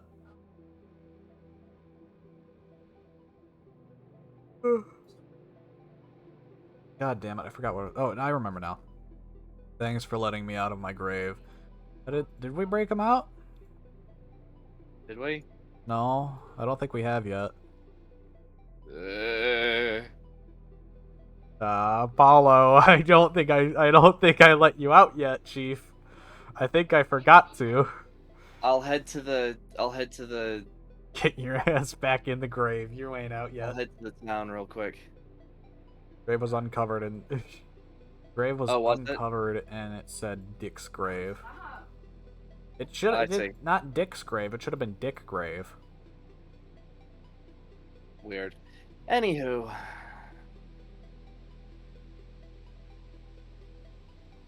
Anyways, yeah. Gooseworks. They're an animator, but they also make a lot of music. And Wait, actually, this sounds familiar. they make some bomb ass music, dude. Like it's kind of wacky-ish music, I guess is the word to put it. Got this very specific vibe. Shh, go down there and go back down there slowly, push back into the ground. Shh, go back, get back in the grave. Go back. Go back. Get back to the past. Samurai.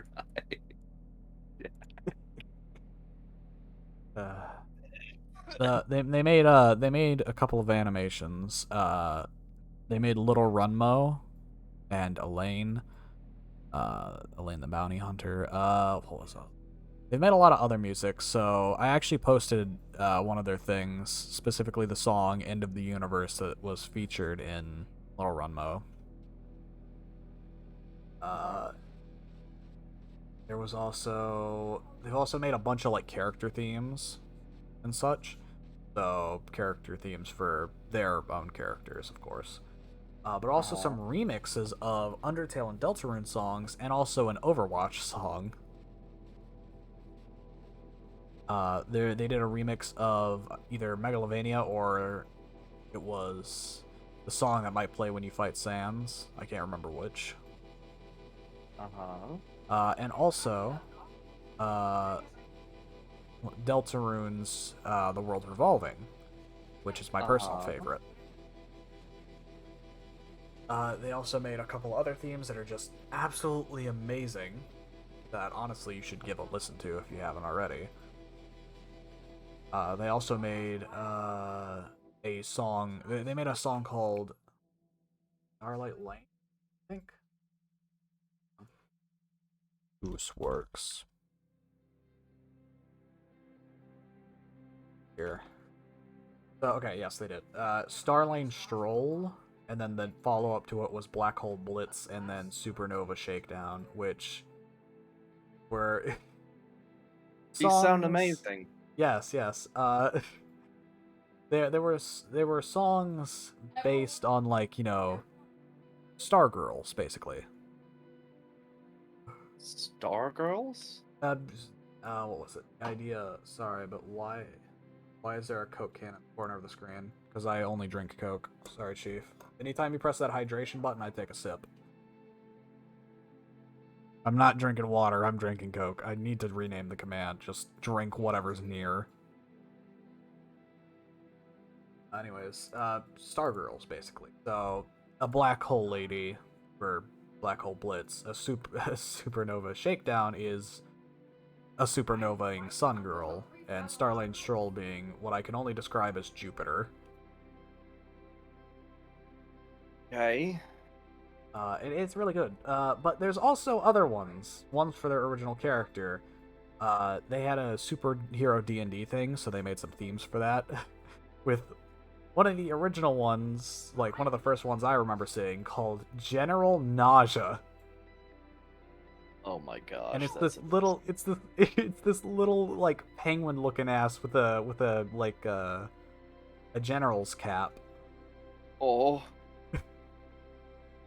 And it's amazing. It's actually amazing. But the thing is, I've amazing. seen what's under it, and it is not amazing. It is terrifying. Awesome. But generally, they make some really good music. Right. absolutely wonderful. And I just so happy I found them. They're great. They're absolutely amazing. Their content is top notch. Their animations are Muy bueno. amazing.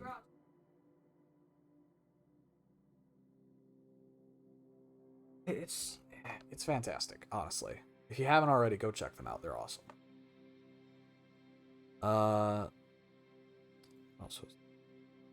What else have I got in here I could talk about?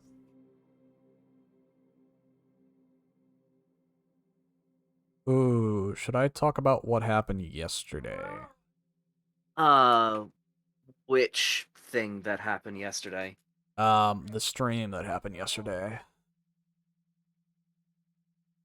Because a lot happened that day, I think. I'm racking my brain trying to figure out what you mean. You probably won't understand until I start talking about it. So, yesterday's stream was a bit disorganized. Like, really disorganized. To a horrible extent. And there's a reason for that, actually. Because I didn't have a game to start out with.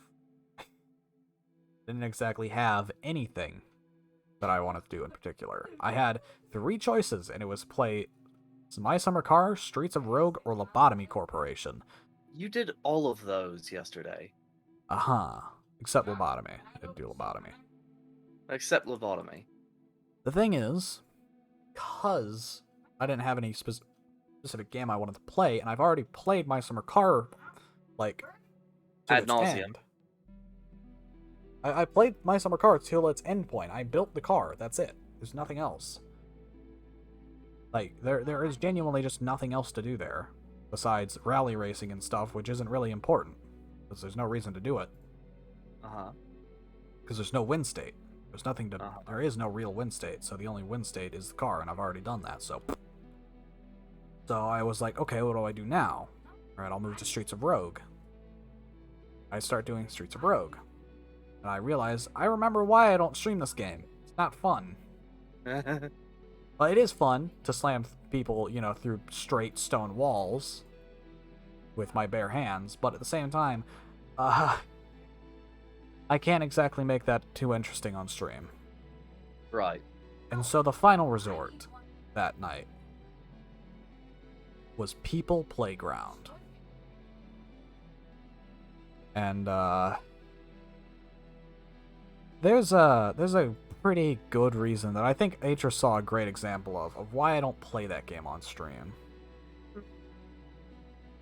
And it's because I reveal my true colors, my true colors of how I feel in most games.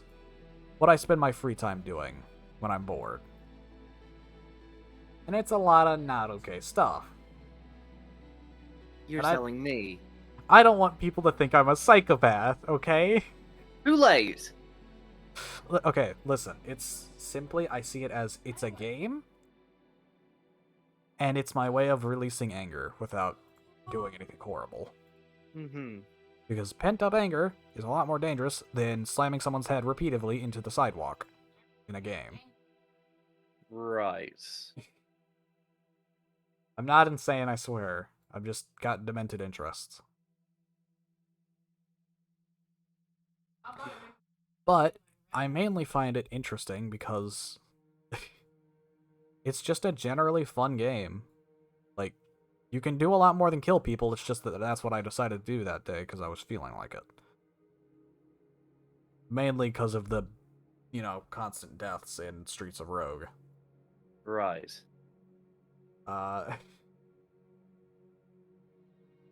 But, nonetheless, the stream was really disorganized and messed up. Mainly because I didn't have anything to do that day. That's what happens a lot. That's, like, either why I don't stream or why my streams feel so weirdly disorganized, or say I hyperfixate on something. Because I'll want to do a game, I'll do it, and it doesn't really work, so I'm like, okay, I won't do this again. And then I'll do a game that does work, and then I'll, try and do it for a while, because I do enjoy it. Or I'll get to a point where there's no game that I'm enjoying at the time, And I'm like, well, what do I do? I can either be really disorganized and force myself to play a game or something, or I could just not do anything. And a lot of the time, I think recently I've been deciding on the don't do anything, which is a mistake on my end because, you know, obviously I need to keep my streaming schedule. I need to keep up with what I'm doing. Even if my streaming schedule is pretty loose because it's either, it happens at 7 on the dot, or, you know, you're gonna see me at 9 tonight. Which I'm okay with. I know I'm really disorganized, and I'm sorry about that, but that's why I don't have a schedule on my Twitch. Because I know I'd disappoint no matter what. Because I can barely keep my schedule on track enough to do Lost Topic. Trying to do it for the rest of the, time is a nightmare. And I'd feel even worse if I was missing streams that I had promised by setting up a schedule. So I prefer to keep it loose. But, nonetheless, I'm starting to burn out on games, you know? I don't exactly know which ones to play. I was thinking, hey, Minecraft, or hey, this game, or this game, and I get into it and I realize I can't make content out of this. I can't make this interesting.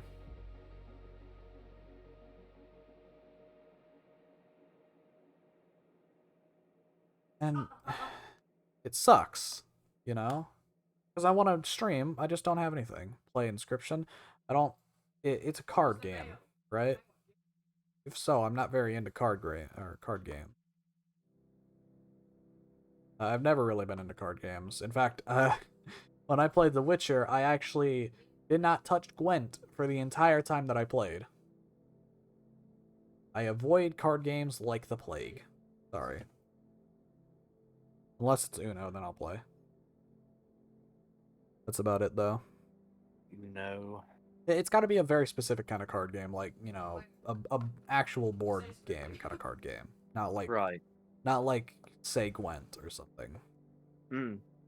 If it's something like Cards Against Humanity or something, hell yeah, I'd love to play that. If it's, say, Gwent, no. Absolutely not. I'm not into that. But, like I was saying before, I'm very disorganized, and I don't exactly know what to stream a lot of the time, nor do I know what my viewers are interested in, because my analytics are so goddamn skewed that it says 90% of my viewers like Minecraft, but none of them watch it. So I'm just stupid confused. It says 90% of my viewers, they love Minecraft, they love that crap. And then I stream Minecraft and no one watches. And it's confusing, right? Because you think, my analytics know what my viewers like, because it's seeing what kind of categories they watch, and it's reporting back to me, hey, this is what your viewers like. Or say it looks at my most viewed streams and it says those streams, Right. But no, it just doesn't, because either I feel like my analytics. It makes me feel like my analytics are either lying to me or my viewers are going, well, hey, guess what, guys? I'm streaming Minecraft. My viewers. Well, now I'm not watching it. That's a pain. Yeah, it sucks. That's why I'm not acknowledging that my viewers apparently really like SCP, because the moment I acknowledge it, then it sucks. I don't get it, Chief. I don't understand. And the worst part is, I can't exactly stick to one game. So if I stick to one game, then it becomes my game. I want people to be here for me, not the game I'm playing. You know what I mean? Right. Yeah.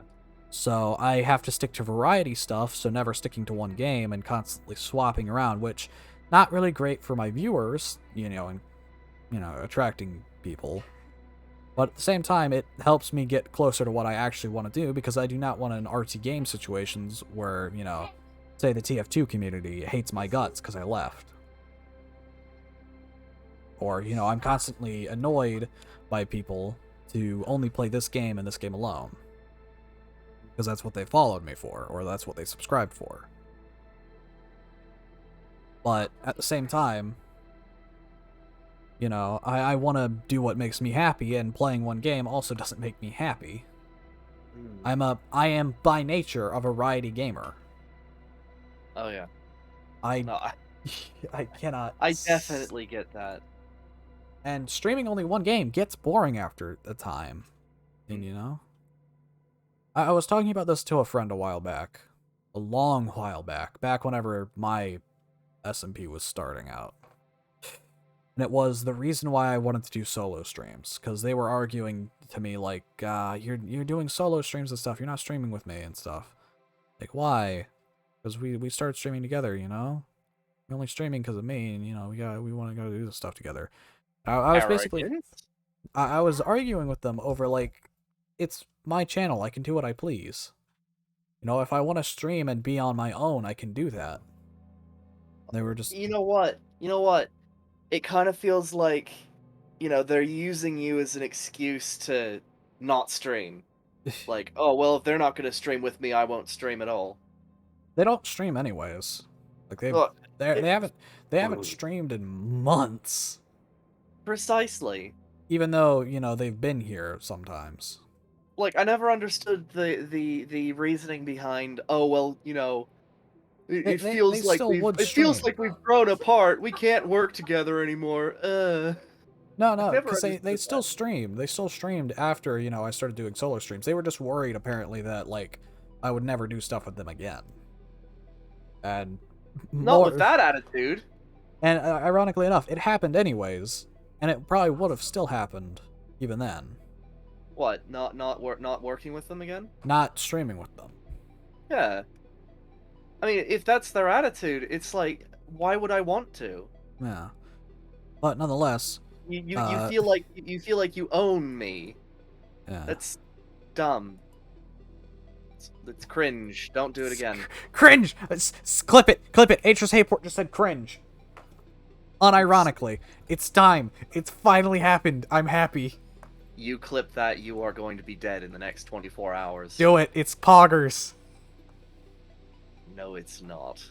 I will save it to my hard drive. I will play it, and I will set that clip to my soundboard. I will make voice mod work just to play that sound clip. You know what really pissed me off is if you set that to your sub notification. I'll do it, but it only works on the Lost Topic streams.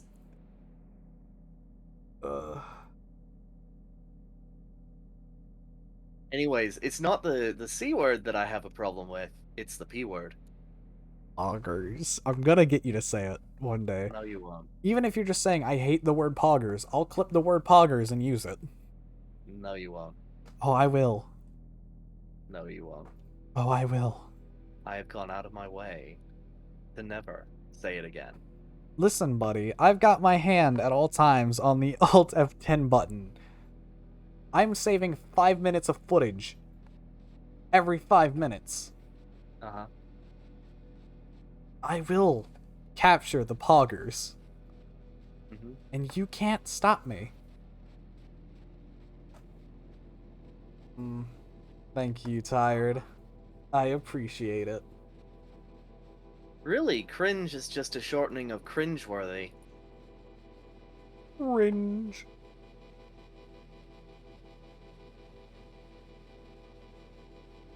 You feel like you own. It's poggers.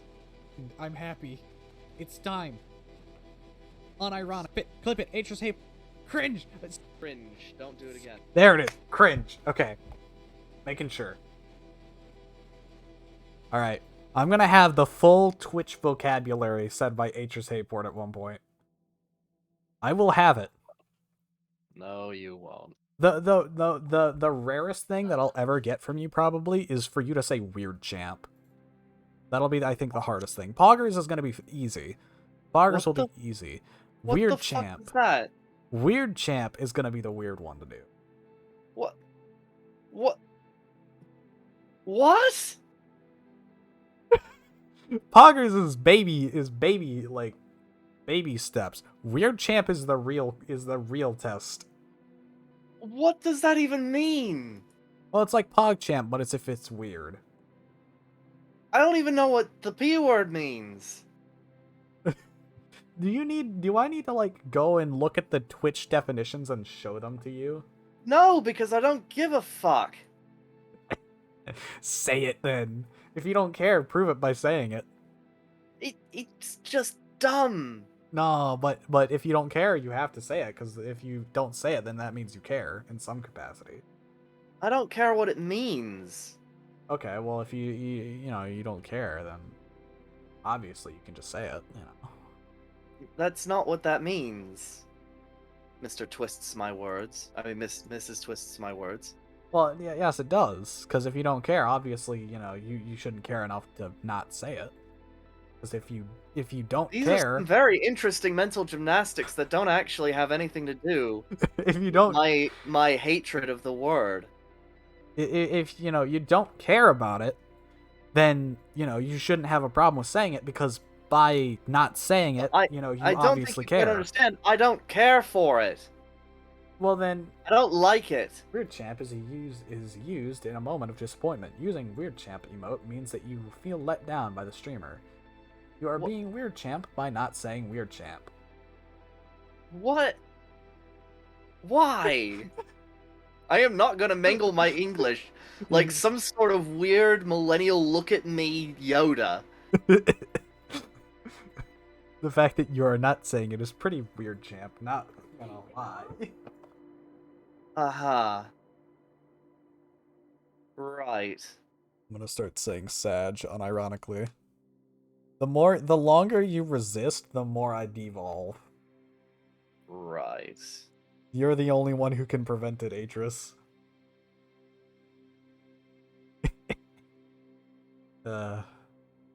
Anyways. What was I saying before? About the front. I remember now. So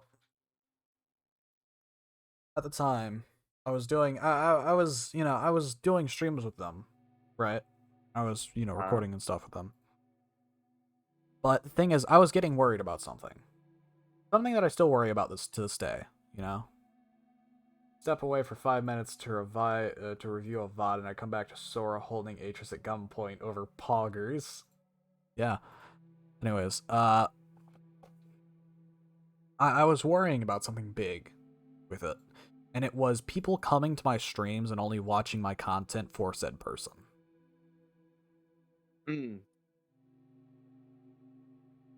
Oh, I just got a copy pasta. Alright. Babe, I'm breaking up with you. It's not you. You're Poggers. It's me. I'm Omega Lol. I'm sorry if this is Pepe Hands, but it has to be done. I've been feeling Papega, and our relationship has been Weird Champ for months. It's time to end it. No Kappa. I feel at inner peace now. I want to stab everyone in this community. Good, stab me. Let proliferated. me die. Let me die. I will single-handedly, if the rest of Twitch like just stops using, you know, Twitch lingo, I will single-handedly, out of spite, keep it alive. So the only person you have to stab. You know they will, because what it is it's Listen, I will keep it alive out of spite. Just so that the only person you have to stab to end it is me. And I know you either won't do it, or you'll release me from my bodily prison. Or you'll just be in an intense pain for a bit, because I know how to stab somebody without killing them. I'll pull out the knife and then stab myself again. Like I would let go of the knife after it's in you. Okay. Well, then you'd be arrested. And I'd press charges Only if for you assault. press charges. I'd press charges. and I'd say I'd drop charges if you said if you started using poggers. No. You'll go to prison over poggers. I will go to prison over poggers. All right, I'll get clout for it. Man literally does not say poggers goes to prison. Man refuses. to do with the fad speak. Anyways, I mean, it's Do- not really. okay, It's not a here's the fad. thing, here's it's the not fad speak. Here's the thing. It's been alive It since is. Twitch. It is. It's been Do alive you since Twitch was remember? on. Do you remember? Do you remember the whole Valley Girl thing? Mentality. This mentality is why it follows a fugitive. Do you remember? Do you remember the whole Valley Girl thing? No, I don't. No, you don't remember the freaking taps nails against screen or water bottle. Yeah. The tea thing. Yeah. Yeah, that died pretty freaking quick. Well, yeah, it did. But the thing is, the difference between that and Twitch lingo is that Twitch lingo has been alive since like it began. Like, as long as Twitch is alive, it stays alive because chat proliferates. Well, that's just it. As long as the streamers support the lingo, Everything is which they do. fad. Everything is a fad. Or fad. Eventually, it'll be phased out. Well, that's the case. Just new things will come up in its place. Doesn't really matter. Twitch Exactly. lingo will and continue. I will continue to refuse to use them in Anyways, polite society. like I was saying before, I was scared that people would come to the channel for not for me, and I'd only get, viewers and stuff if they were there, which I did not like the idea of. Oh, is that why you were checking, where your viewers came from?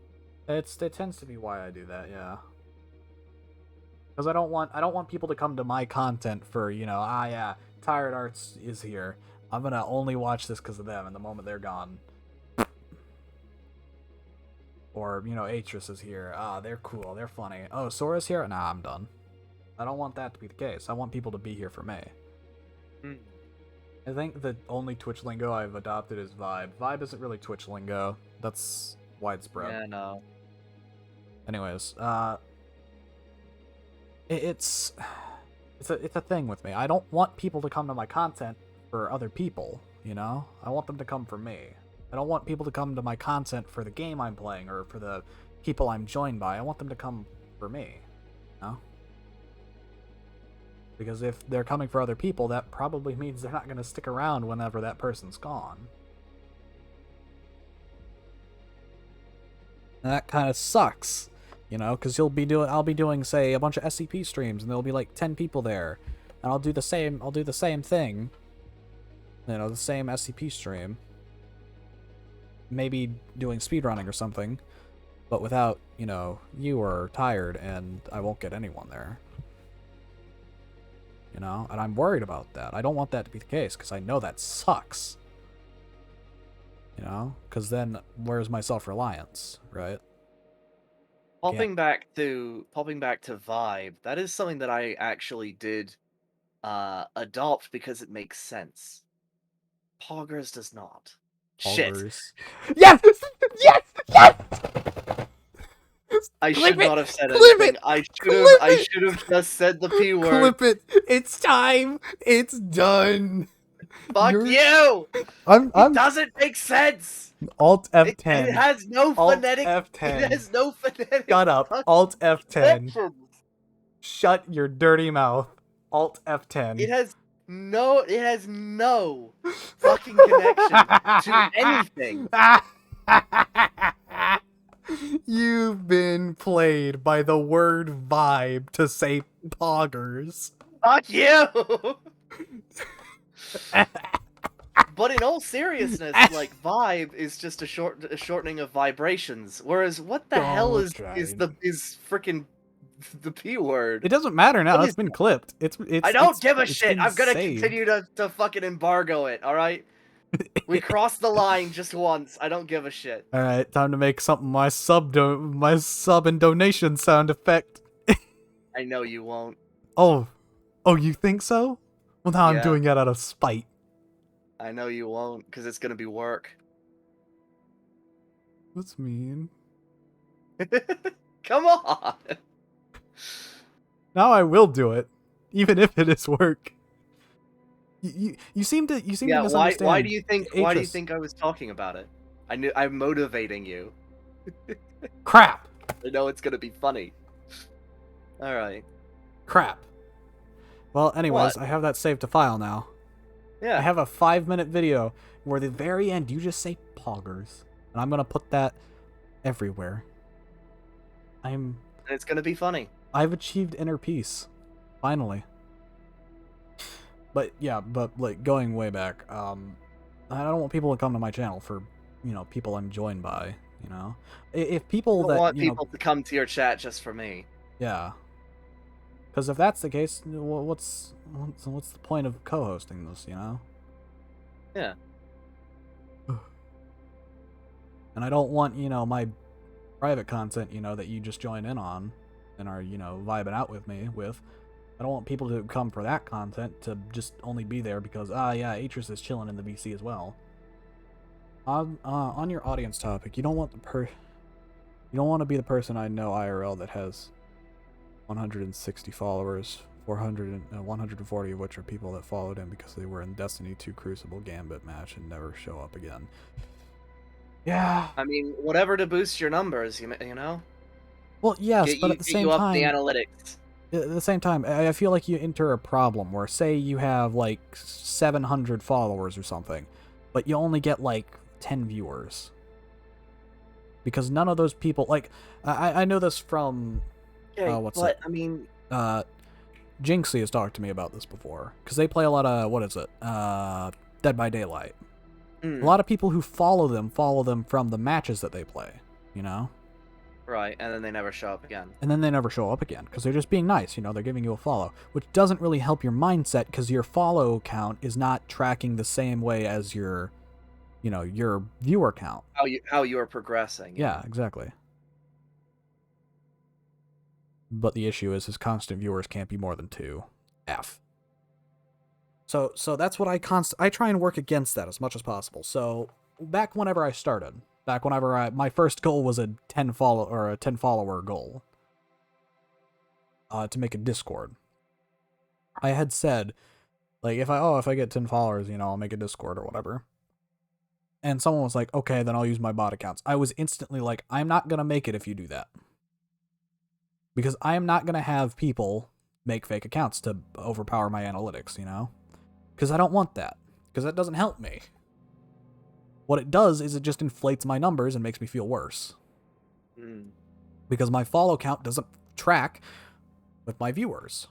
Well, it depends. It depends on how analytics work. Like, the more subscribers you have on YouTube, the more likely it is that you're going to show up in people's recommendeds. Mm-hmm.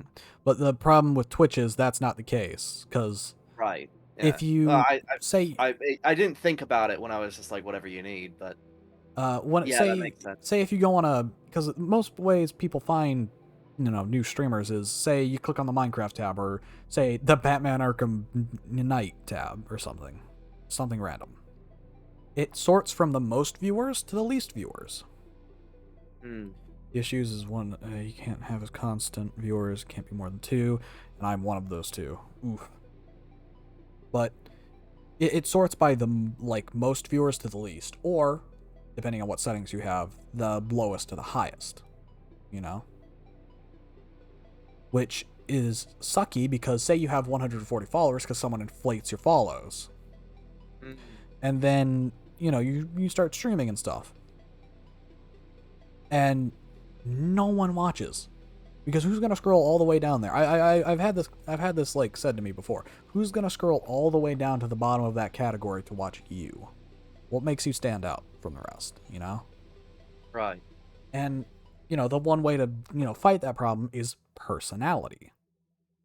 So, what happens when the alluring factor of your streams, the personality, is someone else's? You see where the issue comes from, right? Yes. Of course. So, the moment that personality leaves, what are you left with? Nothing. No one's watching your streams, you just have an inflated follow number. Which kinda sucks. I mean, I like to think that I retain most of the audience that I got from the Funky Fam. Which, actually, yeah, I think I did. And there are a few people who are just falling to be nice, but... I still post myself in the Funky Fam, but in general, I don't know how I feel about it still. Like, no offense to them. They're still awesome people, helping out, non-affiliates and stuff. Well, but the moment you get to affiliate, it's just Yeah. because no one's there for the affiliates. Everyone's there for the non-affiliates to help them out. And then the moment they're gone, well, time for the next batch of non-affiliates. Which, I don't know. I remember though, the owner. Should I talk about this, about the owner? This might get me banned off the Funky Fam. I don't know. Do we have any Funky Fam people here? I mean, honestly, if you can't take criticism, I'm just gonna. you shouldn't be in power. That's a weird system. Yeah, it is, but meh. But I'm gonna talk about this for a second because it was really interesting how it happened. Oh yeah, this happened to me too. Yeah. I'm gonna talk about my one because I had a more. I think I had a more interesting event happen. I did not make that. Whoops. But basically I was, they messaged me one day, which is surprising because, 400 people in a server. Or like more than 400 now. That kind of jazz. Yeah.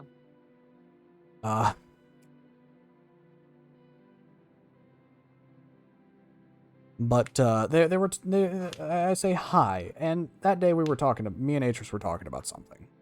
And speak of the devil, like a couple of minutes later, they messaged me, and they say, "Oh just yeah, reaching out."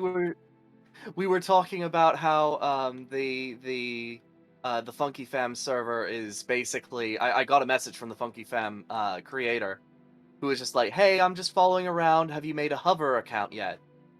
And yeah, they messaged me with something similar. They messaged me something similar. They messaged, "Just reaching out. We're pushing top 5 on the Hover app. Have you made an account yet?" And I was like, "No, and I've chosen not to, as I dislike signing up for services I know I will not use. Very sorry." They messaged me, "Oh, okay, it's fine." And they messaged me, "Even if you use the code and make one, you could just delete it. Help us out a lot." And I said, I'll consider, cause I'm not. I don't make accounts that I don't need. If I know, like, yeah, just support them a little bit, but I don't see myself using that account anytime soon, nor do I see a point in even adding it. Because the Funky Fam doesn't exactly help me too much, even now. They gave me some support at the beginning, and then never really again. Especially because I'm an affiliate, so any support I get from there is very minimum.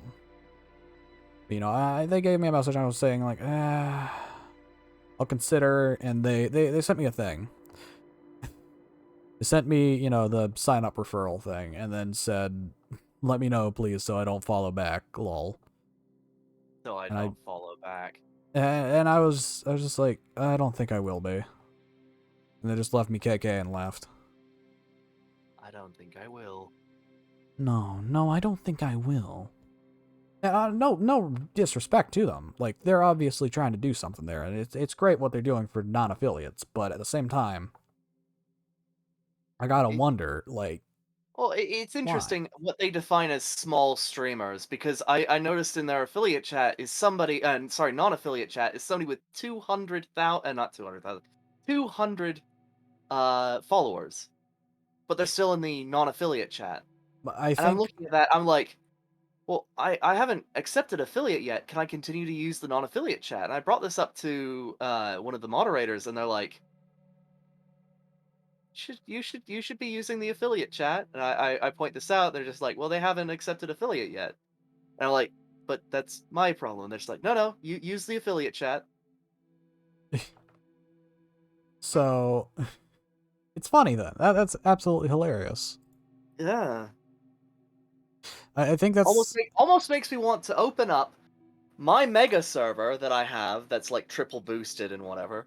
To streamers on the Funky Fam server and be like, "Hey, so how you're not really..." Oh. Sorry, Dragon just sent something that I also brought up to myself. I didn't get why this Funky Fam didn't have a team for their members, considering you can have 100+ members per team, but if it's like some non-affiliate cult thing, that sort of explains why. Yeah. Well, so what it is, right, is you know, as far as I can tell, it's bring in new blood and then we'll ignore you. Let's inflate our numbers. Yeah. And it's one of those things that, like, I actually tried to do the thing that I talked about of collapsing them, because I know how Hey, you can collapse. don't talk about this on stream. That's terrible. No. Don't expose the plans. No, no. I'm not. But Sorry. they're not too interested in me. Hold on.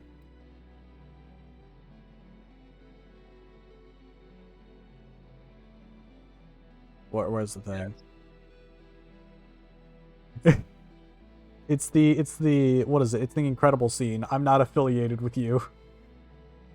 What? When you start talking about server destruction and like coups and stuff on servers, I'm just like, I'm not affiliated with you. Please don't drag me down with you. Well, yeah, I had my golden age of that stupid Facebook group, which was pretty much just a harsher version of this. But with this, it's a little more difficult because everything is instant. There's no waiting for approval from a moderator. This Funky Fam sounds kind of interesting, but outside raids, they don't seem to be doing much in terms of proliferating non-affiliates. Yeah. I mean, so it would make a little more. It would make a little more sense if they had like sister chats, but when I checked, they didn't really have any. There's a thing. I did actually see someone get affiliate like stupid quick because of them. Like, within 68 hours or something, they got affiliate. Affiliate doesn't actually, you know, it's not a big achievement. Forgive me for saying this, but it's not. Yeah. All you need is a bunch of dead it's followers. It's partner that gets you there.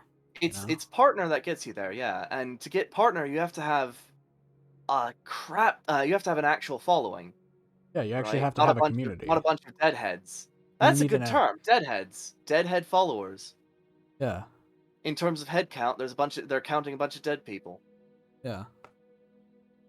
It's why I try and, you know, there was something I said before outside of stream. And I try and keep that true. And it's to try and make each stream better than the last. You know, keep it interesting. Yeah. And because I don't want to, you know, just make the same thing over and over and over and over and over and over and over again. Because there's no interest to that. I know I'll get bored. And I'll stop doing Twitch. And I don't want that to happen. So each stream, depending on what kind of stream it is, of course, I try and do something different. Make it more interesting.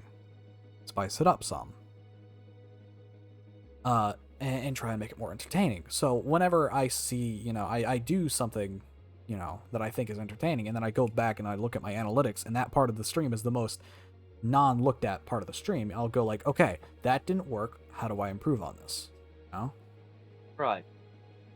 And, you know, it's trial and error, you know?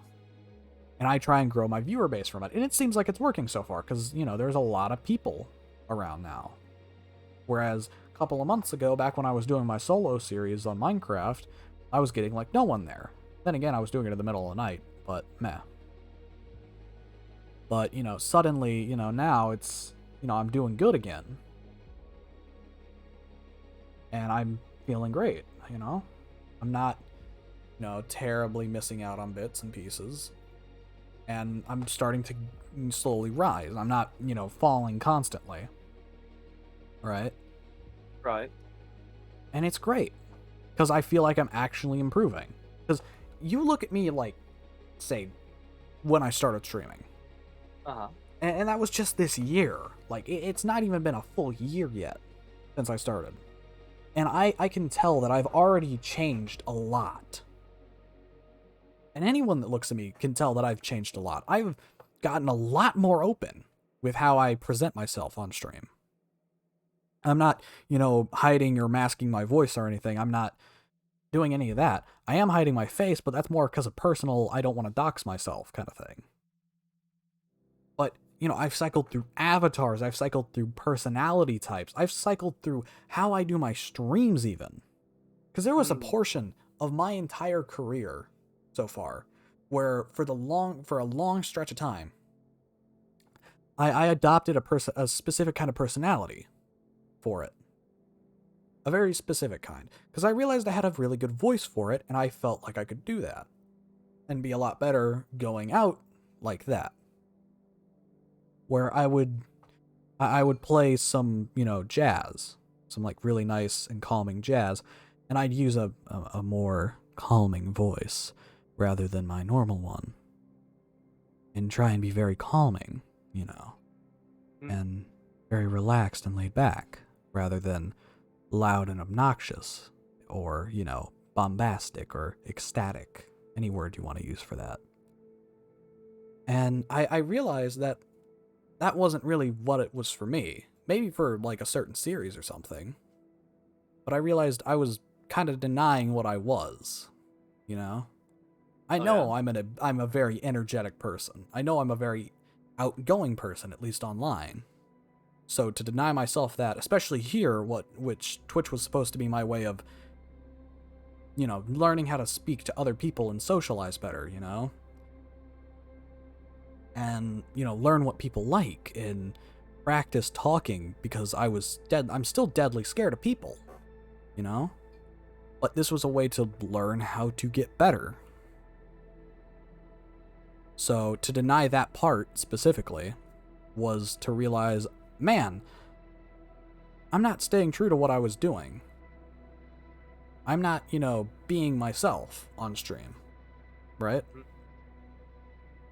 So I dropped it, and I went back to how I was before, but with some changes, Some changes that meant more positive and more reflected on who I was. And as bad as it is, like the other stream, like yesterday's stream at the end, how bad it was, how bad it got, and what I was doing, it's still who I was, and I can't deny that. I'm still an absolute maniac who does some absolutely crazy stuff in games that are really messed up, but that's just who I am. And I can't lie and say, yeah, no, that's not me. Because it is.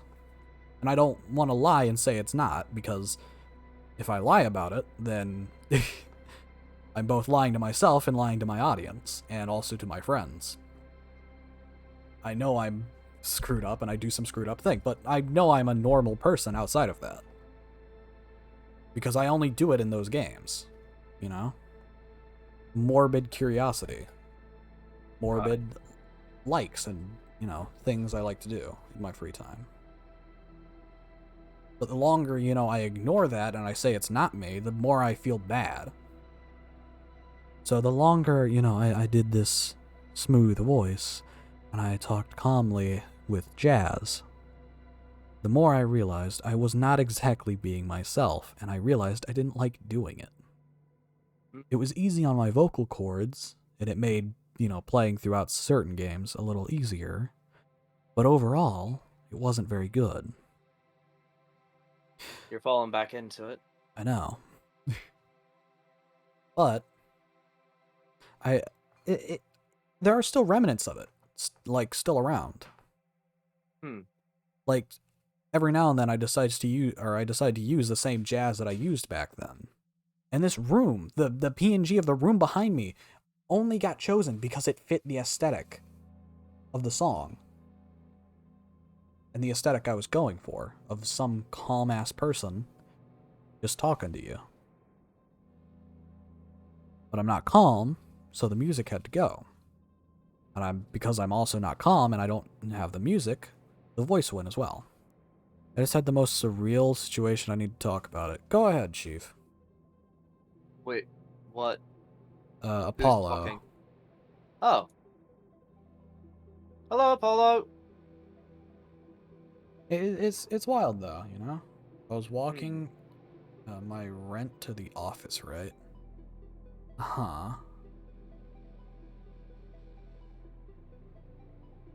That's it. This is a surreal moment. They just walked to their office and And then they realized that they spent too much on Twitch subs. Like I called it. I ran into a girl and a younger brother playing Nerf guns outside. Aw. That's adorable. I have a lot of Nerf guns myself. Some that I own and some that my brother owns. Not sure that's where it ends. I know. I'm just saying. We actually have this one, like this mega gun in the closet that's battery powered. That's supposed to be like a machine gun. It's drum fed, and it's Oh, literally the shit. size of me. It's the size of my torso. It's giant. I think I know which one you're talking about. Yeah, The yeah. Vulcan. Yeah. The Vulcan. Wait, Cannon. no, drum fed or belt fed? It's not belt fed. It's it's a big ass revolver basically, Oh but with a shit. lot of barrels. And he made a Minecraft comment, and I said something about mods, and he said he plays Bed Wars, and I said I'm in an SMP. Oh yeah? Did you Where is it going? specify? Did you specify, Chief? Ooh. How'd you? And he said cap. Which one? Okay. Please tell me he Please tell me he recognized the name Tavern SMP. Please tell me he recognized it. Then again, he could have been lying if he did. That's possible. That's a depressing. Tired art? Wait. Tired? We found one of your fans. Oh my god. No. And I said, yes, I'm Apollo. Oh my god. Tired? We found one of your And he fans. unironically flipped me off.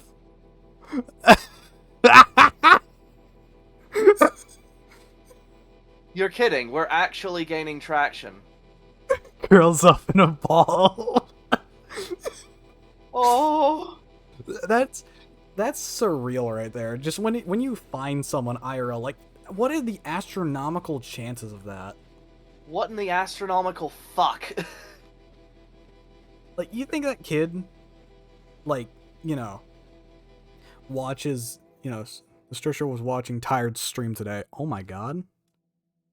Seriously? Yeah, I guess so.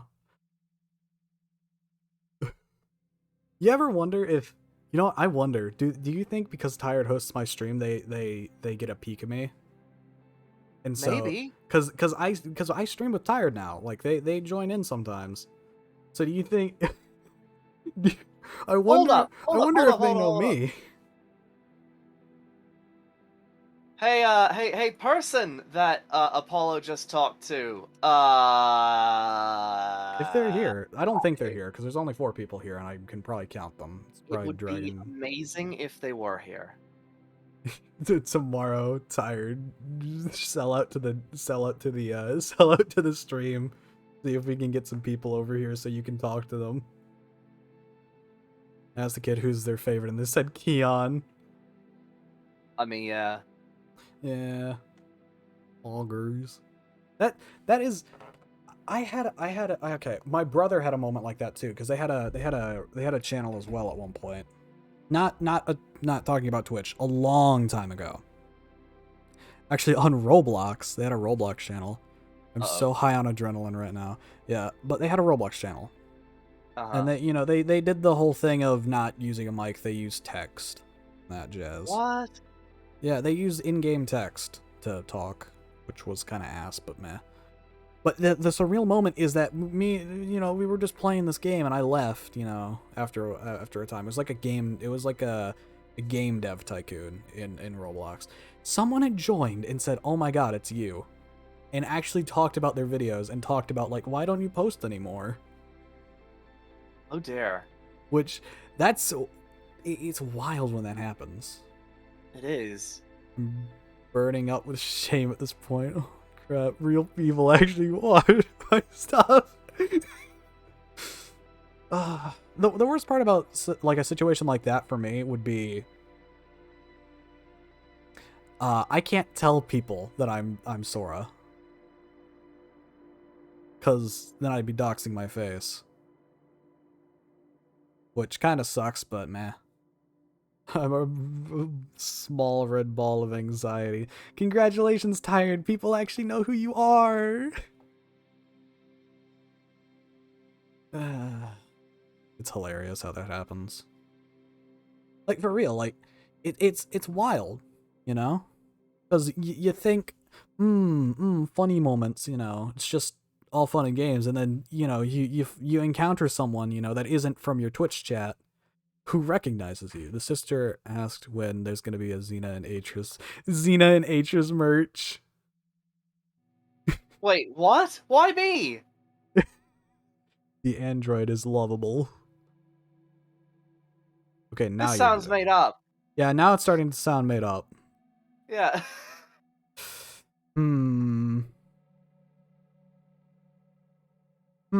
Your story is getting more sus, my friend. I think you're lying. Size, well, we've hit the big leagues, y'all. This sounds like this is being fabricated to boost my ego. Like I told you just last week that I'm really, really sensitive about that. Like you experienced that in the whatchamacallit, the Among Us game, where you said make the smart decision, and I just fucking went off the rails. You straight up make the right choice. Atris proceeds to let go of the wheel and jump out of the car. I refuse. You will not be wrong again. It is simple. That is still okay.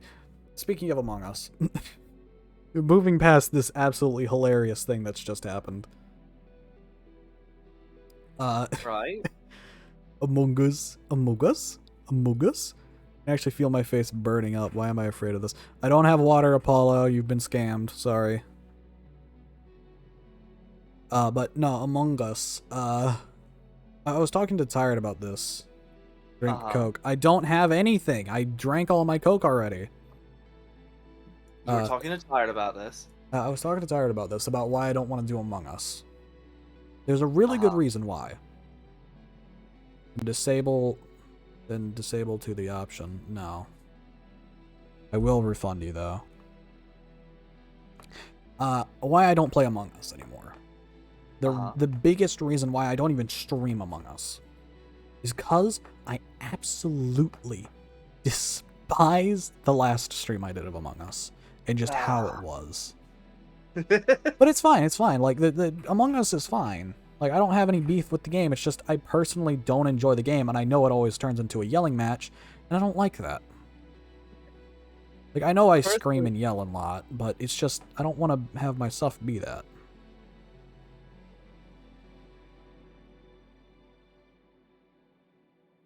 I still find it absolutely hilarious that I have a Marty McFly weakness.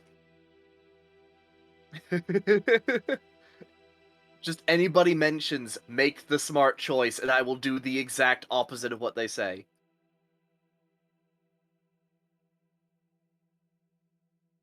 Just gonna accept all these point requests real quick. But yeah, it's hilarious, you know? The whole incident that just happened in chat. But like it's wild to me, you know? Like how that happens. Like I don't understand how that kind of like thing happens, cuz it's like 1 in a million. 1 in 7 billion. What, you mean finding somebody randomly who watches Tired stream? Yeah. No, it's finding someone in the real world who watches. One of those 6 people, and you just happen to encounter them. How many followers does Tired have? Well, 6 people.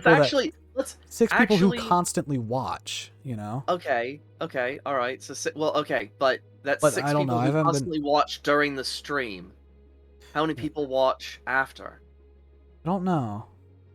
Precisely. That could be, yeah, it could be like, okay, so the follower count is like, what, 60, 80 now? Oh, let me go look. Let me go boop them. Of course, if these people are actually watching, I apologize for not calling you, like, real. I apologize. Like, it boggles my mind, because my brain is like, there's no way. 67 there's followers. In all of the astronomical bullshit that I've ever experienced, the chance of finding somebody, like, it's happened to me before, actually.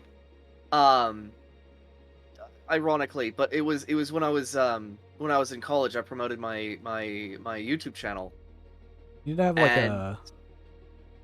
Sorry, continue. Sorry.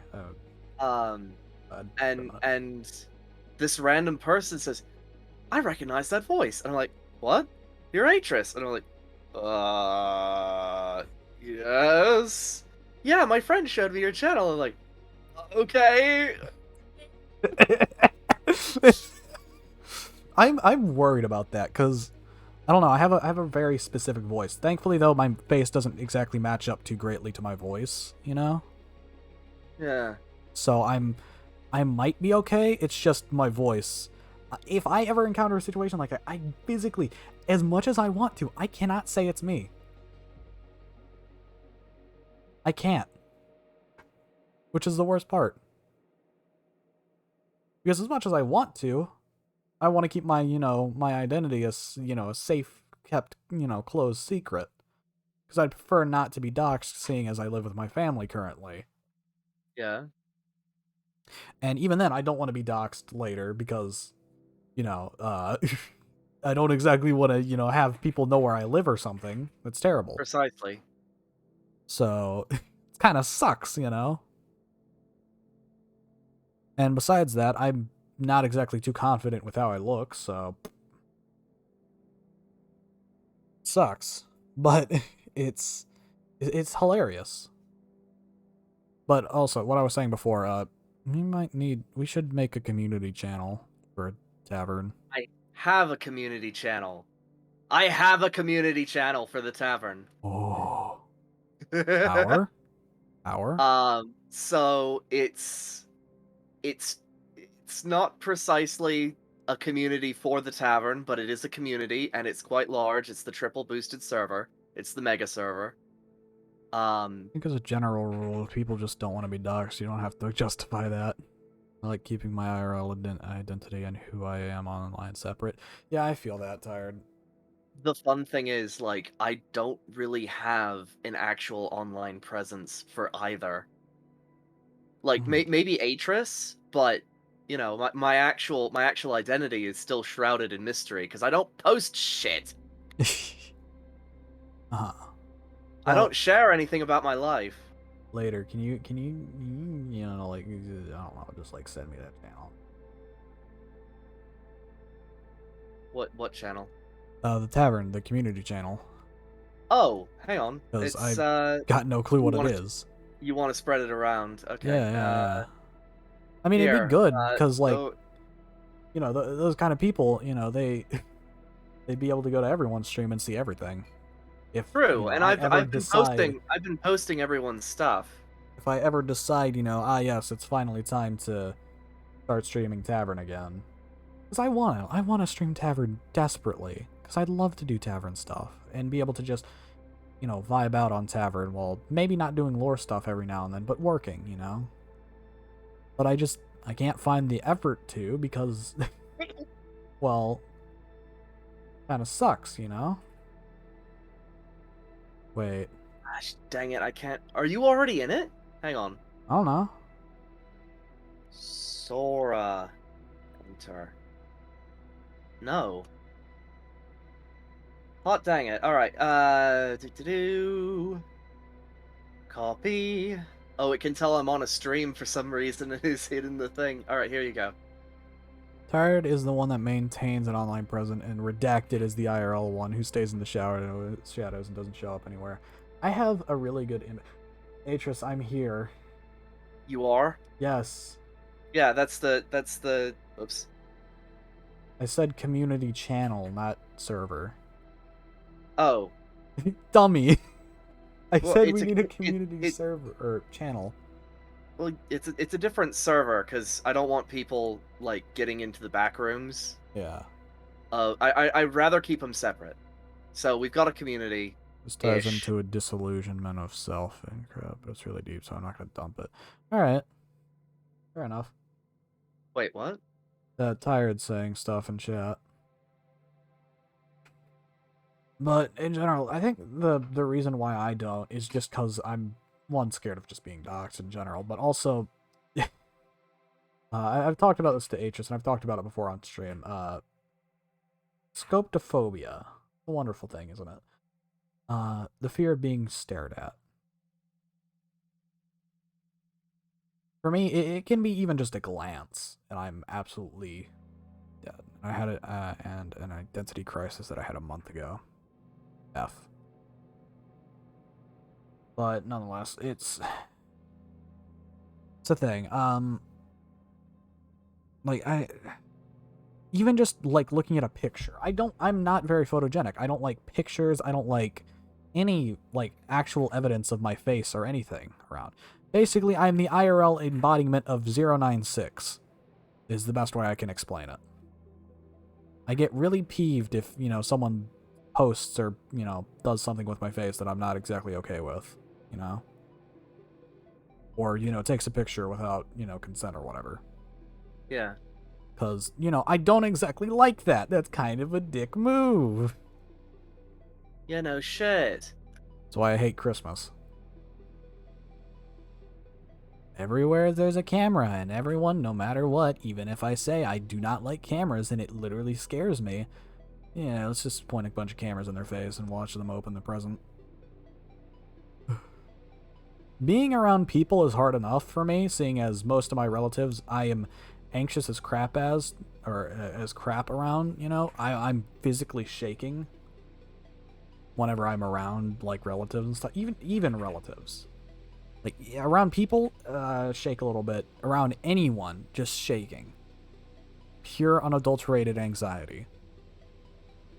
So to double down on that and have also cameras there, and me state multiple times, I'm not okay with cameras, and I've stated this multiple times to everyone in my family, and no one cares. No one gives a crap. Because they're all too busy, remembering the moment.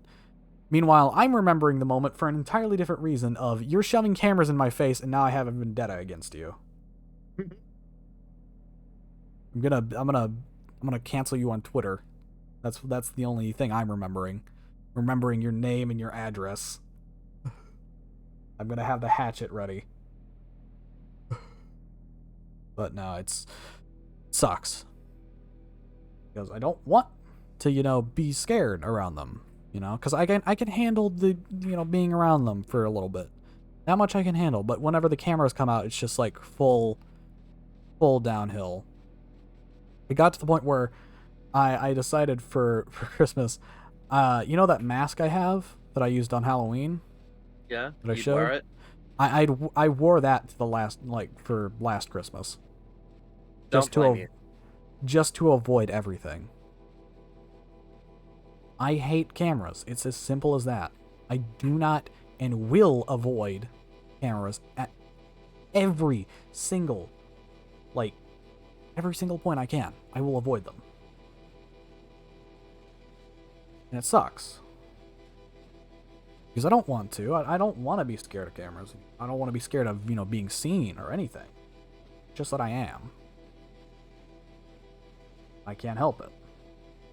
Ugh. Just immense fear, and it sucks. I don't like it.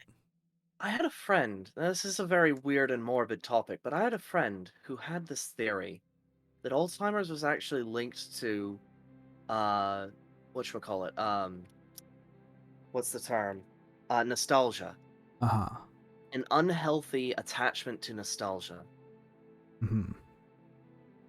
So, basically, like, these people who remember times differently, but they disassociate with, or rather, it's not non-congruent with how the rest of the people around them remember it. Yeah. And so they stick to this narrative so hard that it becomes their reality, and it becomes only their reality, which feeds into like your risk for Alzheimer's. Uh-huh.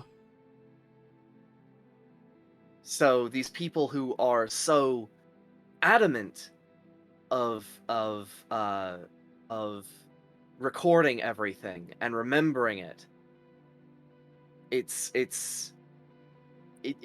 would be an interesting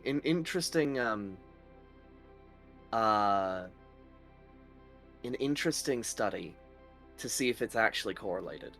but Uh-huh. I don't see how you could quantify that. Mm. What do you think of that I don't that really theory? know. 'Cause the whole thing with I don't really know. I don't know. I can't really say. Because I I think mean, it's like, interesting, but I don't know. it's Alzheimer's is basically severe. Well, no, it's not basically, but it's severe disassociation with reality, Mhm. almost to the point that it causes brain damage. Uh-huh. Or yeah, to the point it causes brain damage, literally. Alzheimer's is brain damage, just plain and simple. Um, and you know, you disassociate with reality so hard that and you're not really making new memories anymore, or really well. Mhm. I don't know. It's an interesting idea, Yeah, but returning but back. yeah, sorry, real morbid. No, it's fine. It's fine. Listen, you saw what I did yesterday. It's fine. Orbit is apparently my Yeah, middle name. this is children's stuff compared to what you did. Don't make it seem like I massacred the masses, please. Make sure you Kind of bit. make sure you make it so that it sounds like I massacred a nation instead. Don't play down my acts, please. No, they record it under the pretense now that you only got so long, left here. It's only so long before you're all grown up and it's time for you to leave and stuff. And I'm just like, yeah, but do you want to remember you want to know and remember all of this, knowing that while it's happening, I am actively upset because of it. You want me to come back?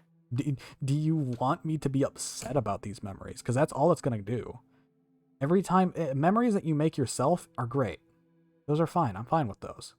Memories that you make, through video cameras and such in my face are the ones I dislike the most. And the ones I'm not going to want to remember. And honestly, the ones I'll probably end up erasing so that you don't have them. I'll go through your goddamn cameras and your photo books and remove every photo of me. I swear to God. We are the lost generation. The ones who don't want to be part of the look at me generation. The ones filling our social record with crap. Look, I ate this enchilada and got fucking ill. Yeah. Who fucking cares? The aliens sifting through all our data aren't. They don't give a shit. We could be using that data for something else. But yeah, my point stands. I'm what is the point? Do you want to remember this at the time where, we're all happy and spending time together, or do you want to remember this at a time where you shoved a camera in my face and I got upset about it? Well, And I constantly again, tell you later that I'm upset about it. I prefer the thing of, do you want a bunch of bittersweet memories and me not coming to the next event? Or would you rather I have a good time and be motivated to come to the next one? At this point, I've considered just saying, hey, I'm not feeling well on Christmas, and just faking illness so that I don't have to go downstairs and I can just open the presents on my own time and appreciate them the way I like to. Because I know this about myself. I am fake as hell at events like that.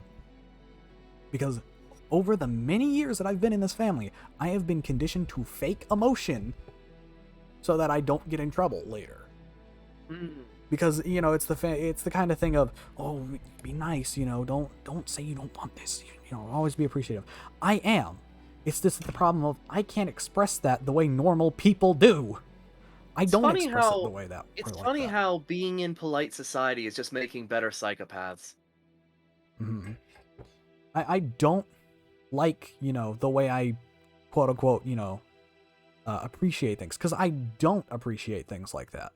The way I appreciate things is a smile to myself and using it. That's the way I appreciate things. I don't say, oh, thank you, I appreciate it so much. For me, those are empty words. Empty words that I do not mean. Because I don't. Because the way I express myself properly is by my actions. By the way I choose to use said things. if I choose that, hey, I don't exactly think I'm going to find too much use out of this, I'll probably end up giving it to someone else so that they have some use out of it, you know? Or selling it for something better so that I can, you know, do things. You can't It's be the weirdest thing, appreciative. You though. have to be appreciative over exaggerated. Well, I mean, people are, I don't know. People want to feel like they know you. They don't. If that makes sense. Exactly. Like my own family, like My family, we I think, eventually. at this point knows a cardboard cutout of me that I have set as me because they made that cardboard cutout. Mostly My what family it is. eventually realized that being tremendously fake for getting socks is pointless. Mhm. To the point where we would just give each other gift cards and money, Yeah. and it would That's be like, you know, we wanted to make sure that we actually got stuff. We were thrifty about it. That's thriftiness. Buying a bunch of crap that nobody needs, that's just poor business. there are some gifts that I love a lot, you know, like I have a pin, I have a Persona 5 mask pin, and it's so small and it's genuinely still one of my favorite things. It sits on my desk every day. I got a Johnny Silverhand statue at one point from Cyberpunk, and it was great. I don't see much of a use for them other than decoration and more clutter for my desk, but it's great. I like it. And then there are things that I know that I'm not going to be able to use, like a shirt that I know that I'll probably outgrow in a matter of months. Or, say, what's this? Well, Most Christmas toys, you know, like a laser tag gun or something. Stuff that I don't exactly do because I don't like laser tag. that's the know? great thing, actually. Like, So they end up we going to siblings and stuff. we as a family actually incorporated, like, you want clothes, right? So we got all these hand-me-downs. That's, you know, and you can either choose the hand-me-downs or extra money at Christmas. Uh-huh. And Right? that's what I've decided to do at this point. I just straight up tell my family, hey, I don't know what I want, and honestly, I think the only thing I want this Christmas is money so that I can choose myself. Because that's the best gift at this point for me. Because I know none of my family know my actual interest. Hell, I barely even know my own interests enough at this point. Because It's real funny. It's real funny.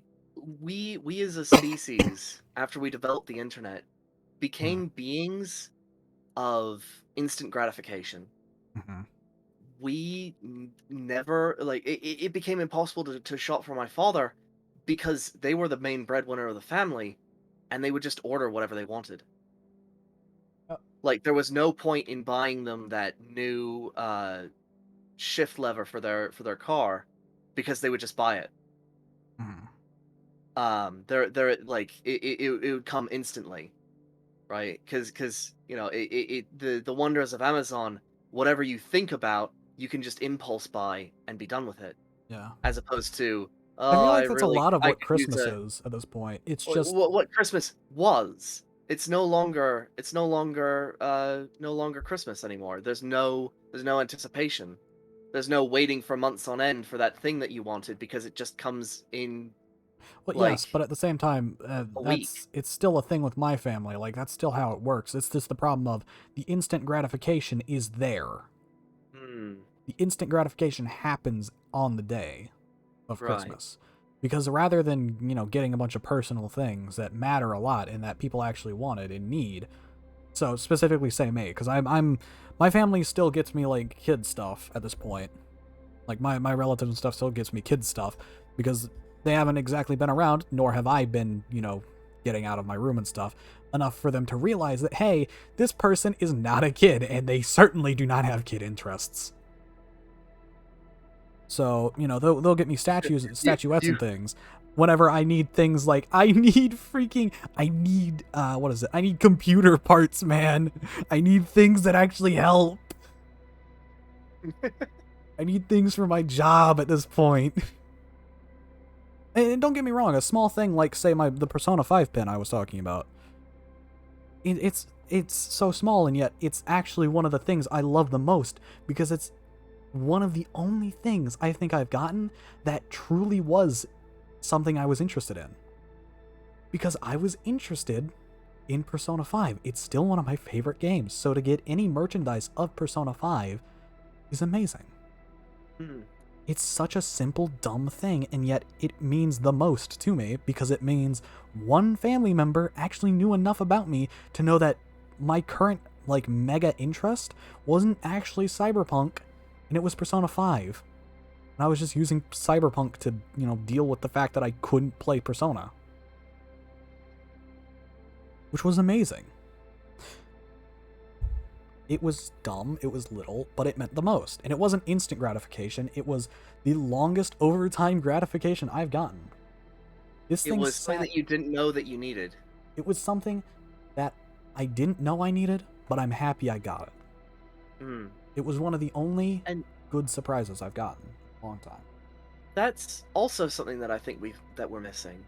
Like, we are so secretive these days about what we like or what we don't like because you don't know what's gonna get your head bitten off.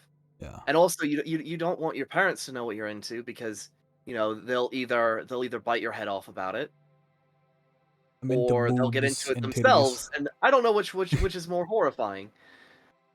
So what I was saying before, hold on, just about the instant gratification on the day, rather than say getting something like that, it's getting something that'll make the person happy then and there. It's like, oh, this is so cool, and then 2 days later, that's like, well, done, and then they get up and leave. Right. The instant gratification is not for really the person who gets the gift; it's for the person giving the gift. To see that face light up and then immediately be like, okay, next person. That's why I never really liked doing that. I liked the more personal feeling of being upstairs in my room and getting a gift and going, oh, gift. Being the little gremlin that I am, not having to keep up an appearance or something and just rip through the box and see what it is. Because I am a gremlin. That is as simple as it gets. I'm a gremlin, but whenever I'm downstairs, I have to force out an appearance and a personality that is not me. The fakest of all of my personalities.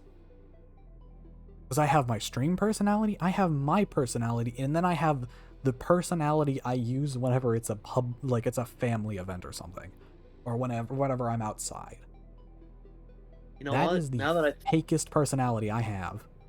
Now that I think about it, there were 2 things that my family got me. No, 3, 4? There were a few things that my family got me that really got me happy. A lightsaber. Yeah. Lego. Legos are always good. And Fallout 4. Same camp? Yeah. I got Fallout 4 for the Xbox. Oh, and a bunch of Doctor Who stuff. Doctor Who stuff. Yes. Okay, hold on. Prized possession time? I knew it was coming, but yes? Prized possession time, talk about, it's gone, but I knew I had it, and I know it's somewhere around, and I wish I could find it, but I kid you not, alright? I am the coolest person in the world. You want to know why? You own a Fez? Well, maybe, I don't know. But no. I own something cooler. I owned the 11th Doctor's model screwdriver. As well, hold on, hold it back. The 9th and 10th Doctor's screwdriver, as well as a vortex manipulator. Okay, you've got me topped there. I was about to pull out mine. As well. The what is it? The 10th Doctor and 9th Doctor screwdriver had invisible ink that lit up whenever you use the screwdriver. Okay, that's pretty damn cool. I only have the 11th Doctor screwdriver, unfortunately. I wish I had mine, because I lost it one day. The coolest part, it was spring activated, so if you flicked it. Yeah, I know. It had a button. It was really weird because it only had you couldn't use it collapsed. You had to use the button at the end. You remember that, right? Yeah. How it was jank as all get out, but gosh, I took that to school every day. I was I have one vivid memory of when I got it. I have a very Yeah? vivid memory of after getting it, just sitting down and like on the floor in a what was it? It was like an earring, like a piercing shop. 'Cause my parents were Mm. getting my sister's ears pierced. And I was just sitting there, and these four teens walk in, and they just take a glance at me with the screwdriver, and they're like, "Yo." They were all just like whispering to themselves, looking at me. And I was like, because the anxiety started kicking in there. Yeah. Again, considers binging the entirety of Doctor Who Revived, everything except the new seasons. That is the only acceptable points to rewatch. I hear that some of the newer episodes are good. The newer ones? Yeah.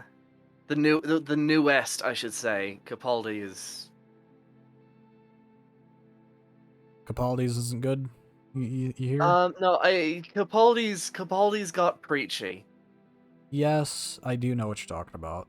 Yeah, I love the actor to bits. I love his portrayal of the Doctor. But for the love of God. I mean, yeah, this we're talking about, who is it? Stephen Moffat, like losing their mind over it at a certain point. I have a Gambit Yeah. hoodie and I love it. I love it. Comfy and useful. It's good for preventing mask and drug. Yeah. I feel that. Like I was saying before with Christmas stuff, it's the simple stuff. There's a difference between getting something that you've told your family about, and Yeah. then getting you something that you thought they didn't even realize you liked. That is okay, yes, I understand that 'Cause completely. It's so simple, but it means they cared enough at a certain point to, realize that this is something you wanted a lot. Or oh god, okay. I'm gonna date myself here. But one of my prized possessions for the longest Also, I have a time. ghost plushie that I named Goose. Little light friend, make brain go brrrr. Oh.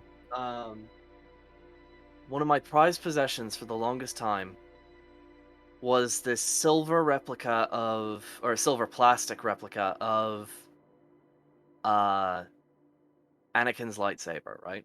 Uh-huh. I told you about this, but one of my prized possessions was a lightsaber, right? Uh-huh. And I remember precisely what the model was. It was the Force Code activation version. Oh. It had 2 buttons Oh. that you could set, and a 4-digit thing where you was like, it's oh you put in your own little code and it'll activate. Hmm. Um and like it was one of those ones where it was just like it took 4Ds or no, 2D batteries, and it only collapsed up to like the first half foot of the saber. Because it was like the blade was like what was it, 2 feet long, something like that. And it would do the whoa whoa whoa thing, and it was my prized possession. Uh, and you could probably date how old I am based on that toy, You because they only made it for 1 year, and then they were ghost like, plush. Yeah. "Fuck it, we're just gonna do the cheap plastic bullshit ones." Yeah, that sucks. But it don't be sad it's gone. Be happy it existed. Period. Oh no, That's the way I always see things like that. I still have it. Yeah, exactly. Don't be sad. It's not being sold anymore. Just be happy it happened to begin with, because they could have cheaped out already, like for the beginning.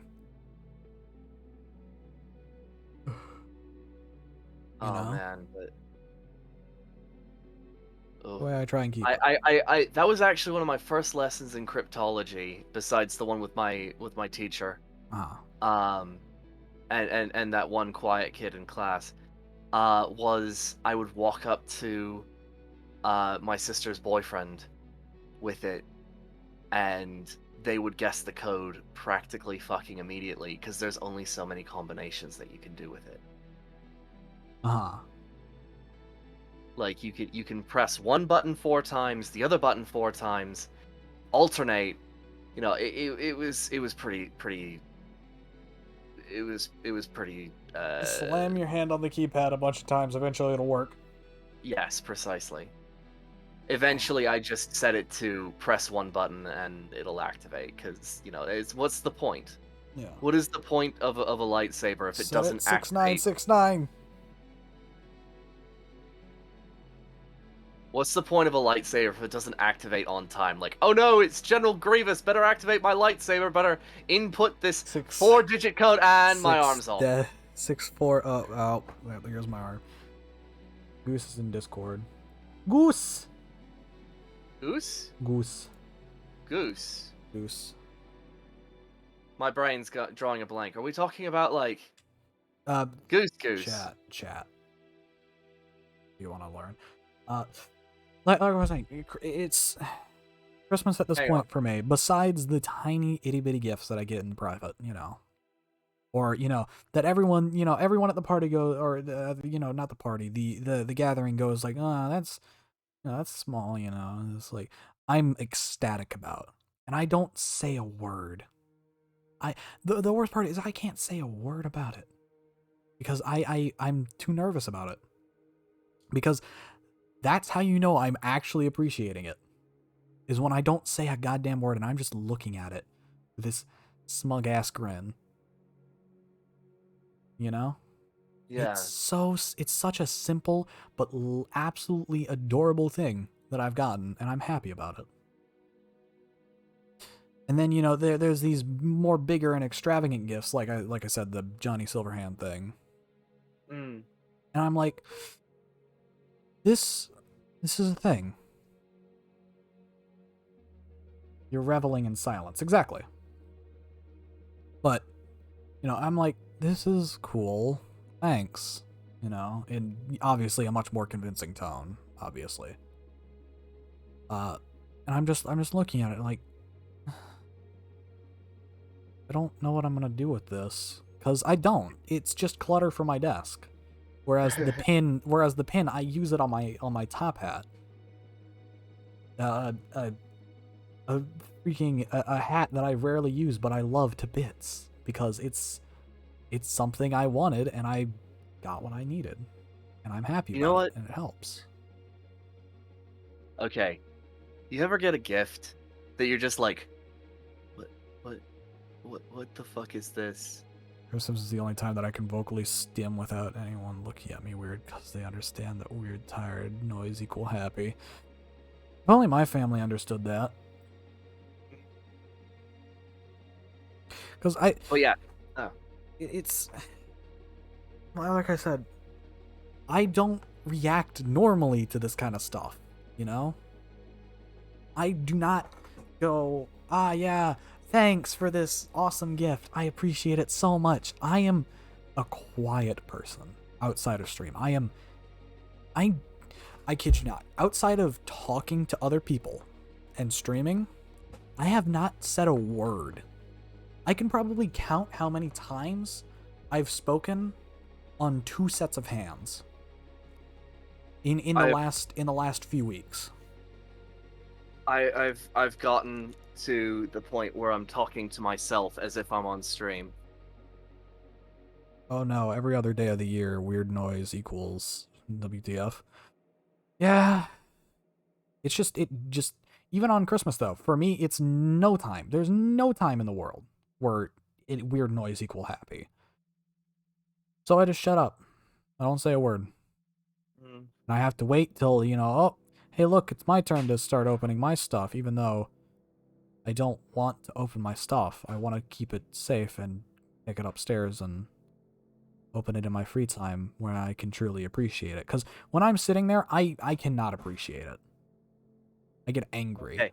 Because my focus is immediately taken off. I kid you not. My focus, like I said, gets immediately taken off of the, say, gift in front of me and gets immediately transferred to the anger that I'm feeling because I have a camera shoved in my face. Weirdest gift you've ever gotten? Go. I'm thinking. Would you like? I can tell mine while you're thinking. Yeah. So, after a while, we were just like getting gifts that we know that the other person can use, or some kind of gag gift, right? That was going to be returned in like a month. I opened this elaborately wrapped gift to find a used slider, like toasted slider maker, not like a sandwich maker, but a slider maker. And I'm like, what? And they're like, you can make, a breakfast sandwich real quick. And I got good use out of it. But in the moment, I was like, Huh? what?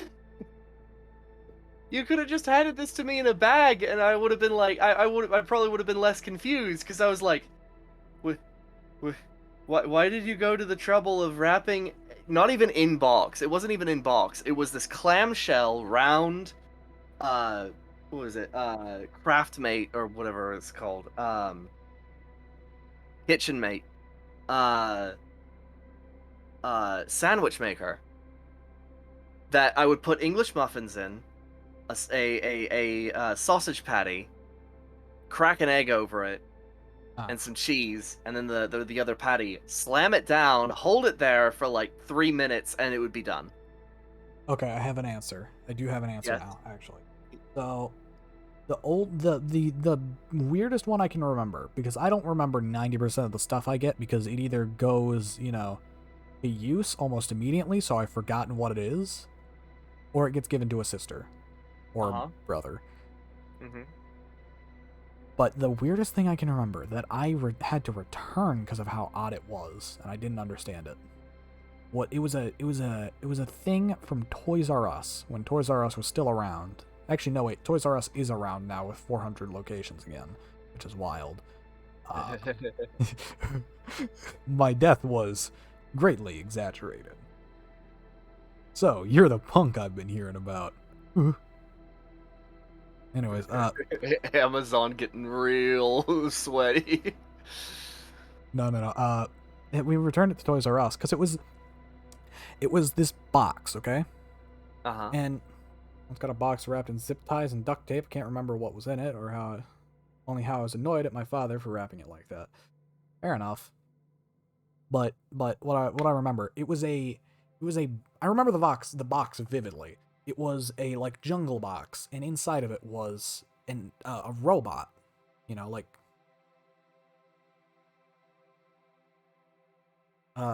it was a robot. It was a monkey robot, which monkey robot. Whoa, no, not whoa, trash, actual garbage, because it did nothing.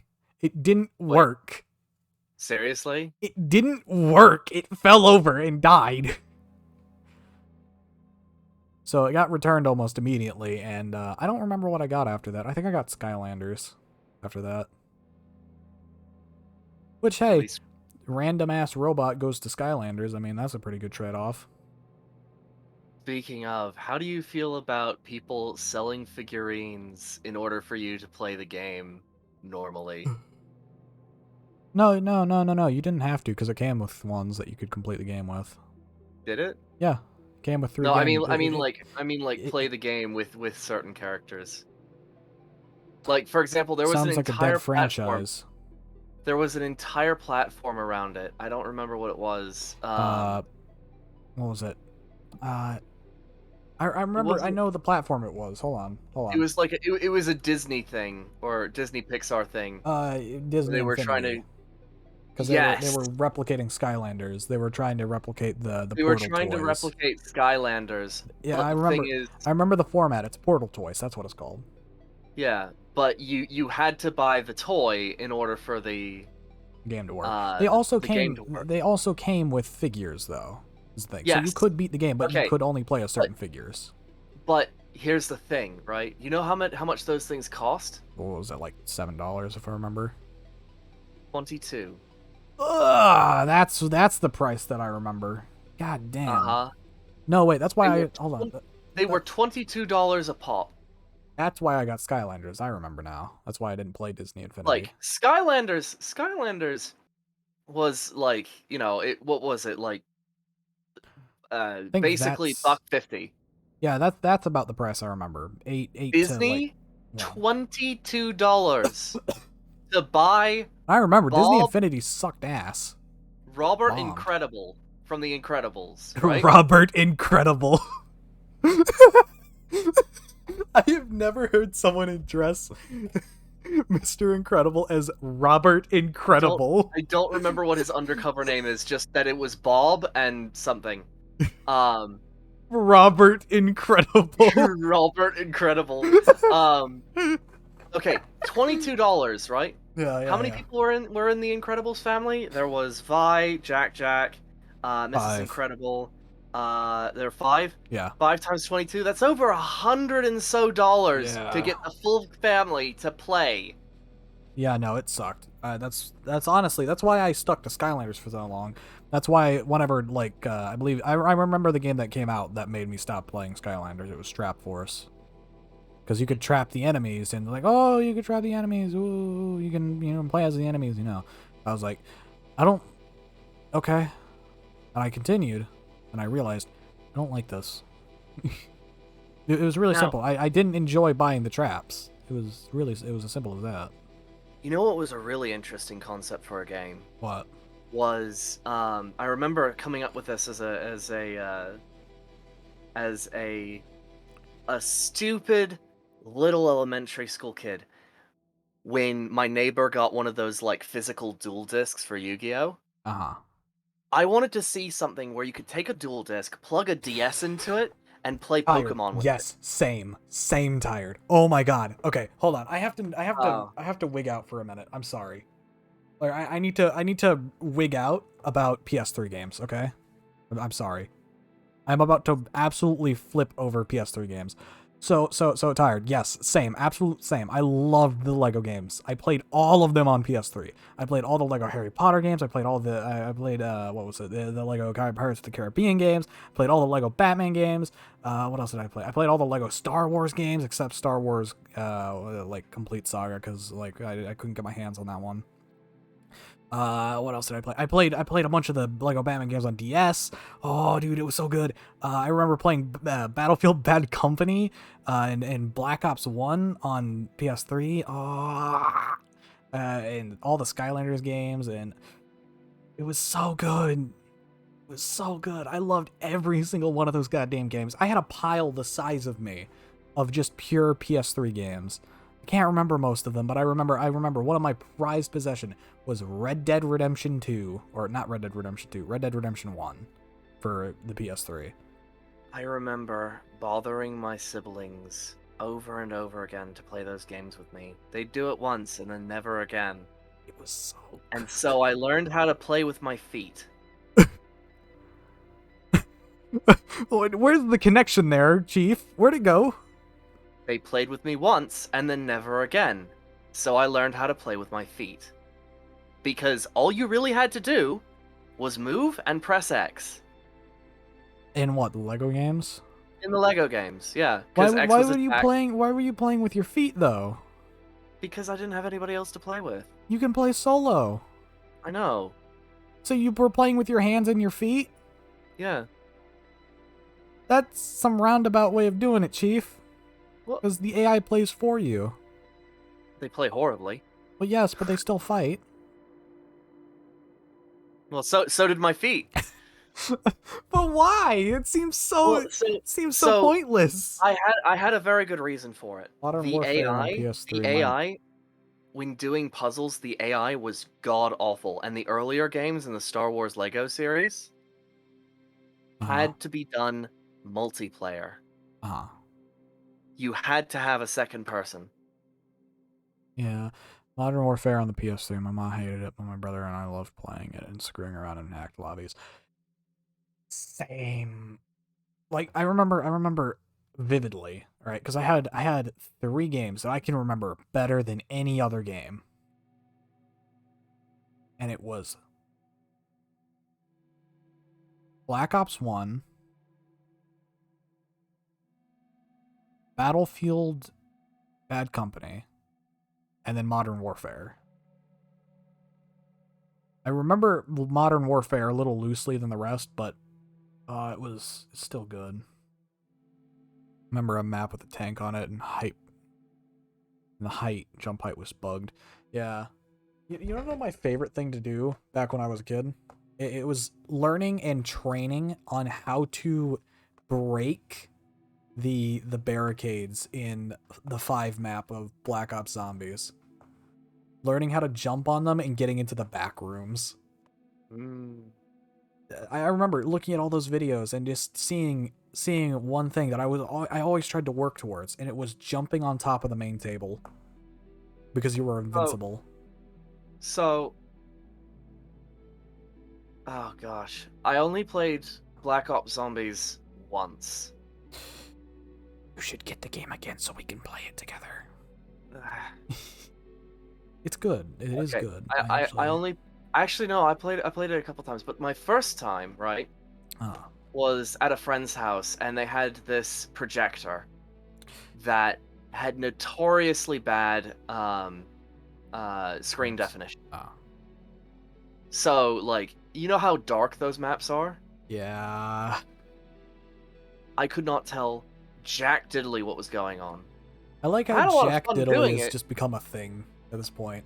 What do you mean, Jack Diddley's always been a thing? Well, yes, but I never really noticed anyone saying it until I started. Brother and I would play Ratchet and Clank back in time, or Dad say everything. Oh man, Ratchet and Clank Up Your Arsenal was my introduction to the series, which was a bad introduction, stuck but in a certain region because we were scared of the enemies. I have never played a Ratchet and Clank game. Oh my god. Okay. Has anybody ever heard of the Blinx series? BLINX. No. No? No. Have not. Anybody else know about Blinx?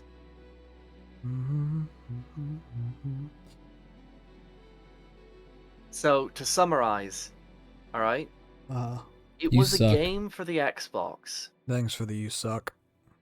About a time-traveling cat with a vacuum cleaner that would fight these amorphous blob monsters made out of time stuff. And you could reverse, fast forward, pause, and, you know, it was based around time. And it was a time attack to see how fast you could scoop up garbage, shoot the monsters, solve the time puzzles. It was real interesting. And I feel like I'm the only person on the planet who's played it, because I've asked people about it, and they have no idea what I'm talking about. All right, just like how until recently, I talked about playing the Myst games, the Myst puzzle games, and like nobody knew what I was talking about.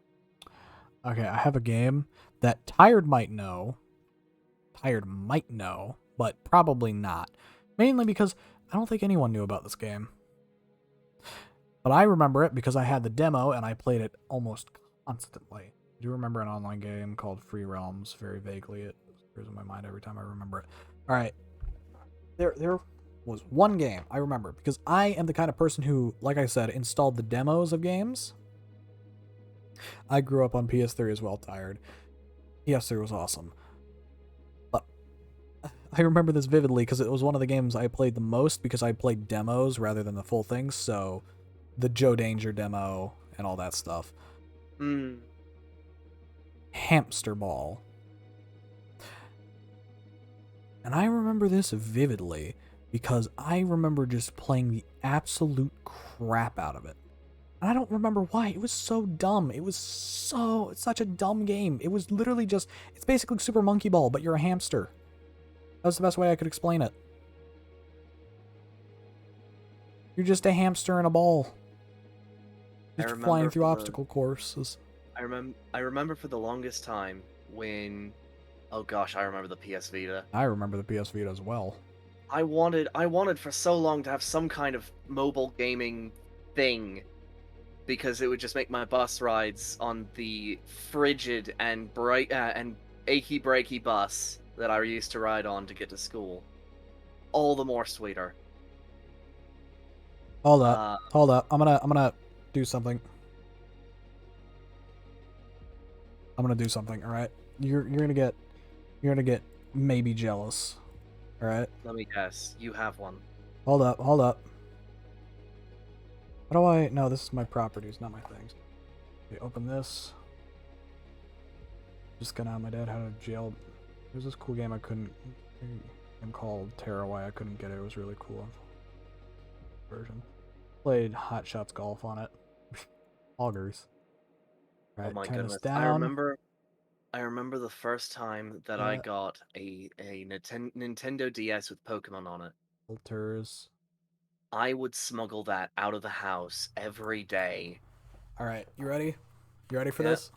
Yeah. Listen. Yes.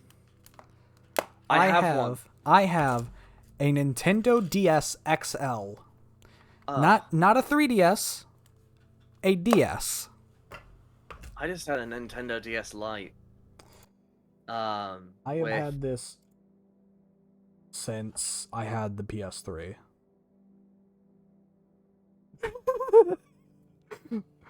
I am so happy, and you want to know what else I found recently?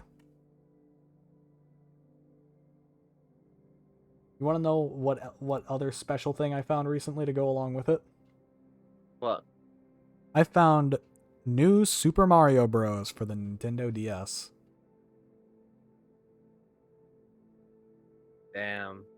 I remember I found so many random ass games for the DS. I remember there was Lego Batman, as I said. I was so jealous of her when we were little. Had Pokemon Black. DS Lite is better because it had a Game Boy port on it. Yeah, I know. I think I actually had a DS Lite at one point as well. I just lost it. So I remember I played Yoshi's Island on it.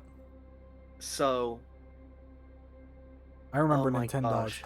I remember Nintendogs as well. Nintendogs was amazing, and then I lost it. And then I was sad. So. I remember getting the DS, right? Uh-huh. And then a year later, my younger sibling got the DS XL. Uh-huh. And like I remember getting kind of peeved over that because the DS XL had a function that I really wanted to use, which was Scribble Notes. Uh-huh. You know, the animation for software thing. I actually tried that a couple of times, and it's kind of meh. It's kind of meh, but I mean, okay, Soda Chemist, right? Yeah. They trained themselves on that, and they're a stunning animator. Remember, Like they learned how to do it on that. I love the stupid Lego cartoons, standalone shows like Ninjago and Shima. Yeah. But I remember being so jealous of it that when my younger sibling wasn't using it, I would. Oh no, same. I think almost my brother did the same. Almost to the point of, I would use it exclusively, and I would be like, here, you can use my old one because you don't use any of the functions on it. And that caused some issues because I was a bit of a selfish prick. I'll admit, but in my mind, it was for Yoshi's Island. In my mind, it was I'm using all these functionalities, whereas my younger sibling was just using it to play Nintendogs. Almost painful, but meh. There was I remember this. This was a very specific memory, all right? I remember at one point I was just, vibing out somewhere, and I found a game. Yes? I found a game just chilling there. It in a box. Uh-huh. Free to take. No, literally no one lost it. It's no one's cuz we waited for someone to come get it and no one did. So we just kind of opened it and went, "Huh, what is this?" It is a monster truck game made by Activision for the DS. God, I remember Activision sports games. They were awesome. Why don't they do those anymore? Oh, wait. And I kid you not, all right? That game, I do not remember anything about it. All I remember is that you were a monster truck and it was just freaking send it, dude. Just do whatever the hell you want with this thing. I don't care. Just drive. And that's all I really remembered about it. And it was a really fun game. I spent a lot of time on it. I just don't remember what the point of it was. My first OC was a Ninjago fan character named King Diamondback. Cringe, I know, but everyone had to start somewhere. Yeah. My first avatar was because of Naruto. I kid you not. You know what's special about this DS though? Still, it still has the Minecraft sticker I put on it all those years ago, and it still held up. The sticker's still here. Mine still has all the scratches and burrs from when mine would get slapped out of my hands, or it fell out of my pocket on the bus, or you know. The problem is with mine, the battery is damaged, so it doesn't really work too well. But I can still turn it on and make the funny noise. I remember the one thing I think I played. I ended up. I actually didn't play the games a whole lot. What I ended up doing a lot was messing with the face filters. Yes, the face filters. Those were funny. That was something. Yeah. It's so weird looking back on it now, because it feels like I was literally like just playing Pokemon Black, and failing miserably at the Poison Gym, I believe. Is it the Poison Gym? I miss playing Pokemon Adventures because they felt so, I don't know, right? And then eventually they just became same. You know what I mean. I was a weird kid compared to my peers. I watched Ben 10 and Lego Ninjago and stuff instead of shows that aimed at what audience I was supposed to be on. I watched SpongeBob and then never watched cartoons again, and very quickly switched to reality TV. And here's the thing. Early on, like, I kind of made a mistake as a kid of like watching movies instead of shows. And then I kind of, as I grew up, started moving back into them as more of just, I'm bored and I don't know what to watch. I never really got the pleasure. At 13, I think, no, it might have been 10 or 12, I started watching two shows, BoJack and Breaking Bad, and that's about where the descent began. Back into shows, because, hey, I realized, hey, shows are actually good, damn. Guess I gotta start watching stuff. My parents didn't want me watching cartoons either because they would rot my brain. Joke's on them. As soon as I realized that I could pirate shit and I could watch it online, you know, on YouTube and stuff, that's what I would be doing, because I didn't have that, you know, that creative outlet of cartoons. Like literally, their efforts in order to try and curb my exposure to cartoons only drove it harder. And that's something that I don't get about, like, hyper controlling parents who are like, you know, I don't want you watching this. I don't want you exposed to this. Right? Well, now I'm just going to go look at it. Yeah. I think one of the things with me, with how my family had something happen, like how my family treated it is, I was like, when I was younger, you know, the young problem of dark, scary, that kind of crap. You know, I was, you know, I wanted to watch things like, say, Nightmare Before Christmas and Paranorman.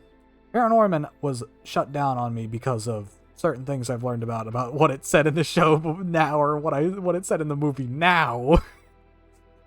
Literally, one of the first few lines is, "What were you watching in there? Sex and violence." So, well, here's the thing. I was casually and jokingly. Yes, but still, it's more of a adult topic, and they didn't want, you know, like their, what was it, like 7-year-old son. Like, Okay, I'm gonna be the worst aunt or uncle ever, because the first thing I'm gonna do when I'm babysitting kids Who wants There's to no what? Easter Bunny. No, don't do it. Well, okay, there is no Easter Bunny, but there is the magic of imagination and There is no creativity. Easter Bunny, there is no Tooth Fairy, and there is no Queen of England. But I need I will introduce them to the stuff that their parents don't want them to know about, Atris, you because have those to are do this infinitely for better. me. If you What? are an uncle or a grandparent or something, I don't care what. You need to do this for me. You need to What? convince them somehow that the Queen of England is not real. And when they learn one day that the Queen of England is real, you need to do something. You need to save this clip and show it to them many, many years later when they confront you about it.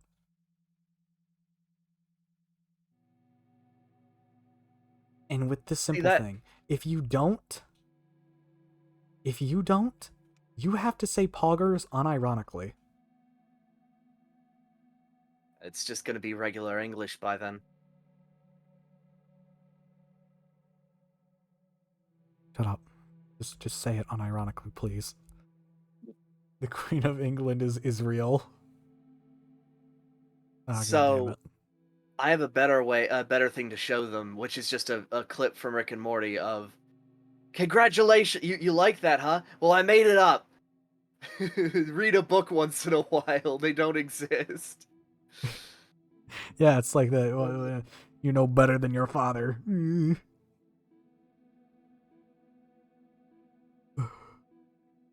Jerry's an interesting thing, I think. In a Jerry weird- is just everyone at that point. Like Y- pretty much everyone in this generation is the Jerry. You know what absolutely like sent me through a loop when I learned What? it? There's a game What? called Shark Attack, I think, or something like that. It's like where you're a shark and it's like a free roam RPG kind of game. It's weird. Yeah. But the narrator is the voice actor for Jerry from Rick and Morty. Oh no. So the moment I heard that, I just imagined Jerry's just watching Discovery Channel, and this is just all it is, and they're just making dumb comments. And I can't unthink no. it now. I hate it. I need to hear a comment from Rick just saying, "What the hell are you watching? Discovery Channel?" You know for a fact that like if Jerry really knew what he was doing, he'd become a voice actor. Uh-huh. He's got that whiny voice down really well. You know, the ones that you see in children's cartoons all the fucking time is Yeah. extra number 43. But you see, the problem with that is that I feel like Jerry's life would beat him to death to the point where, and you know, hard subject here. Yeah, trigger warning. Mute the stream for like a few seconds. I don't know. Jerry's life would beat him to a pulp to the point where if he joined a children's show, he'd be considered a pedophile. Ooh. And you know that because even The Wind made fun of him. Exactly. So his life would literally beat him to an inch of his life. Like To the point where he'd be considered a pedophile. Yeah, exactly. That is one of my deepest fears. Is that some way, somehow, I'm gonna be slandered to the point where everyone who liked me turns against me Oh yeah, no, same. because of some bullshit thing. Clip this so that I can show it at my arraignment. Flip this so that every future me knows that I don't care what dumbass allegations come out about Atris, I'm gonna be their friend. Like I don't care. I don't care about Twitter bullcrap. I care about my friends, and no matter what, I may not agree with it, I might not like it, but you're still my friend. What if I'm being touted as transphobic because I misgendered someone accidentally? You're my friend, and I know that's not true. What, that I misgendered them accidentally? Oh no. I know you're not transphobic. Oh yeah, there you go. Accidents happen. Like it just depends on how butthurt you're gonna be about it. Hmm. You can Well, misgender someone everybody- even if they're, not trans. This doesn't matter. It's such a travesty when a fan gets snubbed you know, just because, you know, a celebrity is just not feeling it that day, and they just don't want to have to deal with, you know, people that day, but they're locked into a contract, and so they have to, and so Yeah. they just don't have that energy, or the way they come off as just awful, you know. Yeah. And it's just like, well, I mean, it's a horrible cycle, and I feel bad for them, and I hate the corporations that make them do it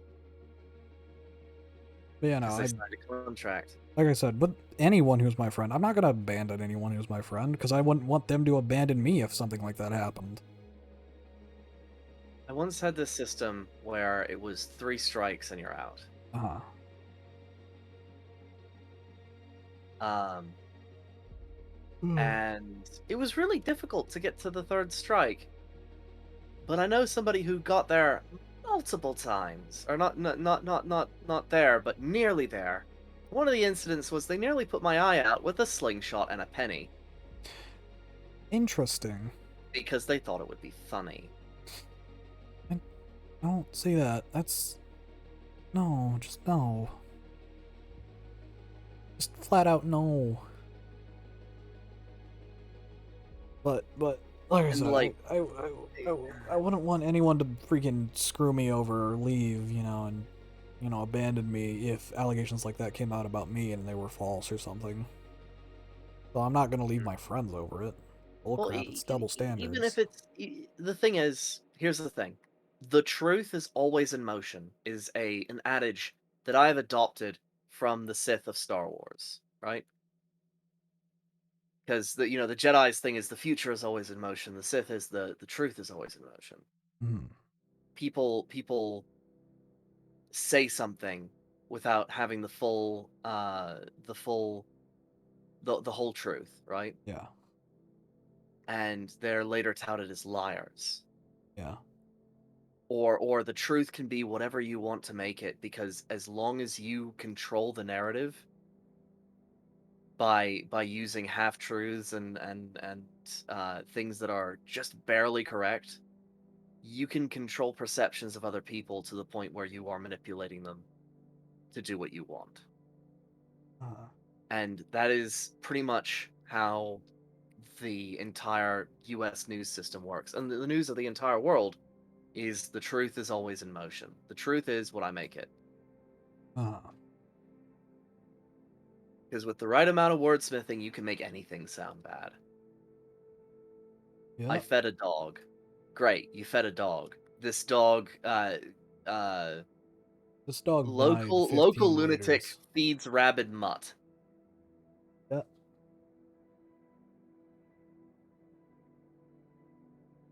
As opposed to local truth sayer uh, finds puppy.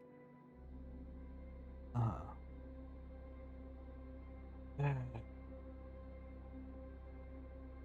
Nonetheless, I've already said it multiple times. I don't care what happens. I don't care what anyone says.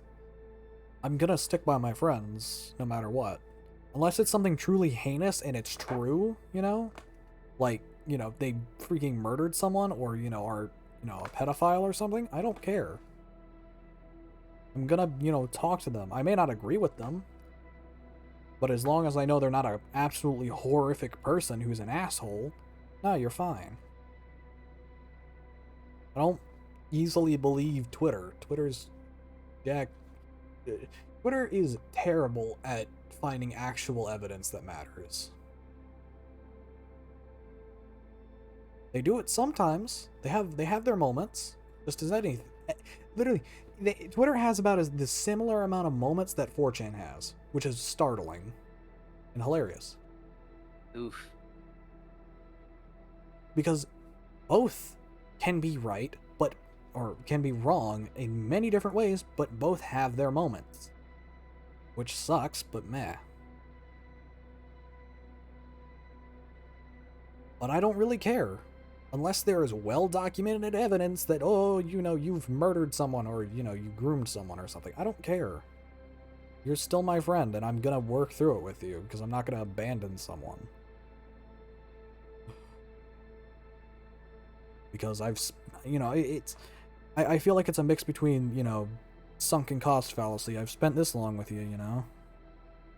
But also, it's more of a thing of I generally do not like, you know, abandoning people in moments like that. I think it's a really crappy move, and I want to help them out of it. Even if I don't agree with whatever they're being, you know, accused of. Or, you know, whatever they're being accused of being true, if it's not, you know, really terrible or something, I'll be there for them. No? I'll be there and try and help them through it, if I don't particularly agree. Because, honestly, it's what I would want. My family adopted something. Treat others how you want to be treated. And I kind of took that and made it my own way. The golden rule. It's treat others how you wish to be treated, unless they're an asshole. You feel me? Yeah. Speaking of, Because I hold people to the same standard. If I'm gonna treat others how I wish to be treated, others better treat me how they wish to be treated. Or at least in a similar light. It's not entirely the way, but meh.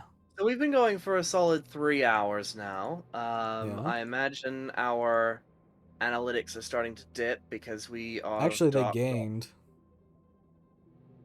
They gained, and then they gained, they dropped, they gained, and then they dropped again. It's been all over the place today. I see. Doesn't really matter. I mean, it's getting close to Thanksgiving. I suppose people are getting called into... Yeah.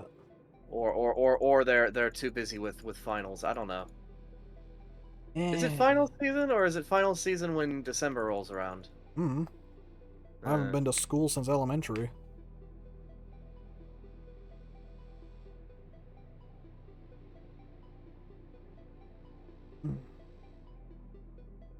It was pretty funny, honestly. I feel like my life, all of my problems with like people and stuff have been kind of self-created at this point. Well, not completely self-created, but created due to not because they were innate fears, but because of circumstances, you know? So, you know, my anxiety with people is because I've not been around people that much. My fears of people looking at me is because I've also not been around people that much. My anxiety with cameras is not actually because, you know, what is it? It's not because, you know, I had camera shoved in my face a ton. It's just because I don't like cameras. That's one of the only innate fears I know I had. Because I hated it. I still hate it. I hated it as a kid. I never grew used to it. Cameras always made me feel.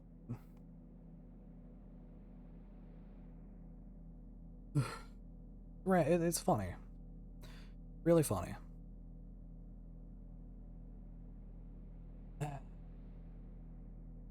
Anyways, I think we should probably end it before I die. Yeah. Because we're not hitting 3 hours. We've hit 4 hours actually. Have we? Yeah. Oh, okay. So it's actually accurate on Twitch then. Because I know Twitch is usually like an hour ahead sometimes. Yep. Well, nonetheless, thank you all for joining us. I've been Sora Comic. Yeah, I thank you all for listening to my insane ramblings and crotchety old man grumblings about how it was better in the olden days and how the internet has ruined us and all of our stupid frickin' P word and wow. I'm still gonna set that as my sub donate and my sub hate sound. Anyways, thank you for watching. I've been Sora Comic, joined by HS Hayport. And we're signing off for tonight. Goodbye. Bye-bye. Wait, hold on. Before I forget.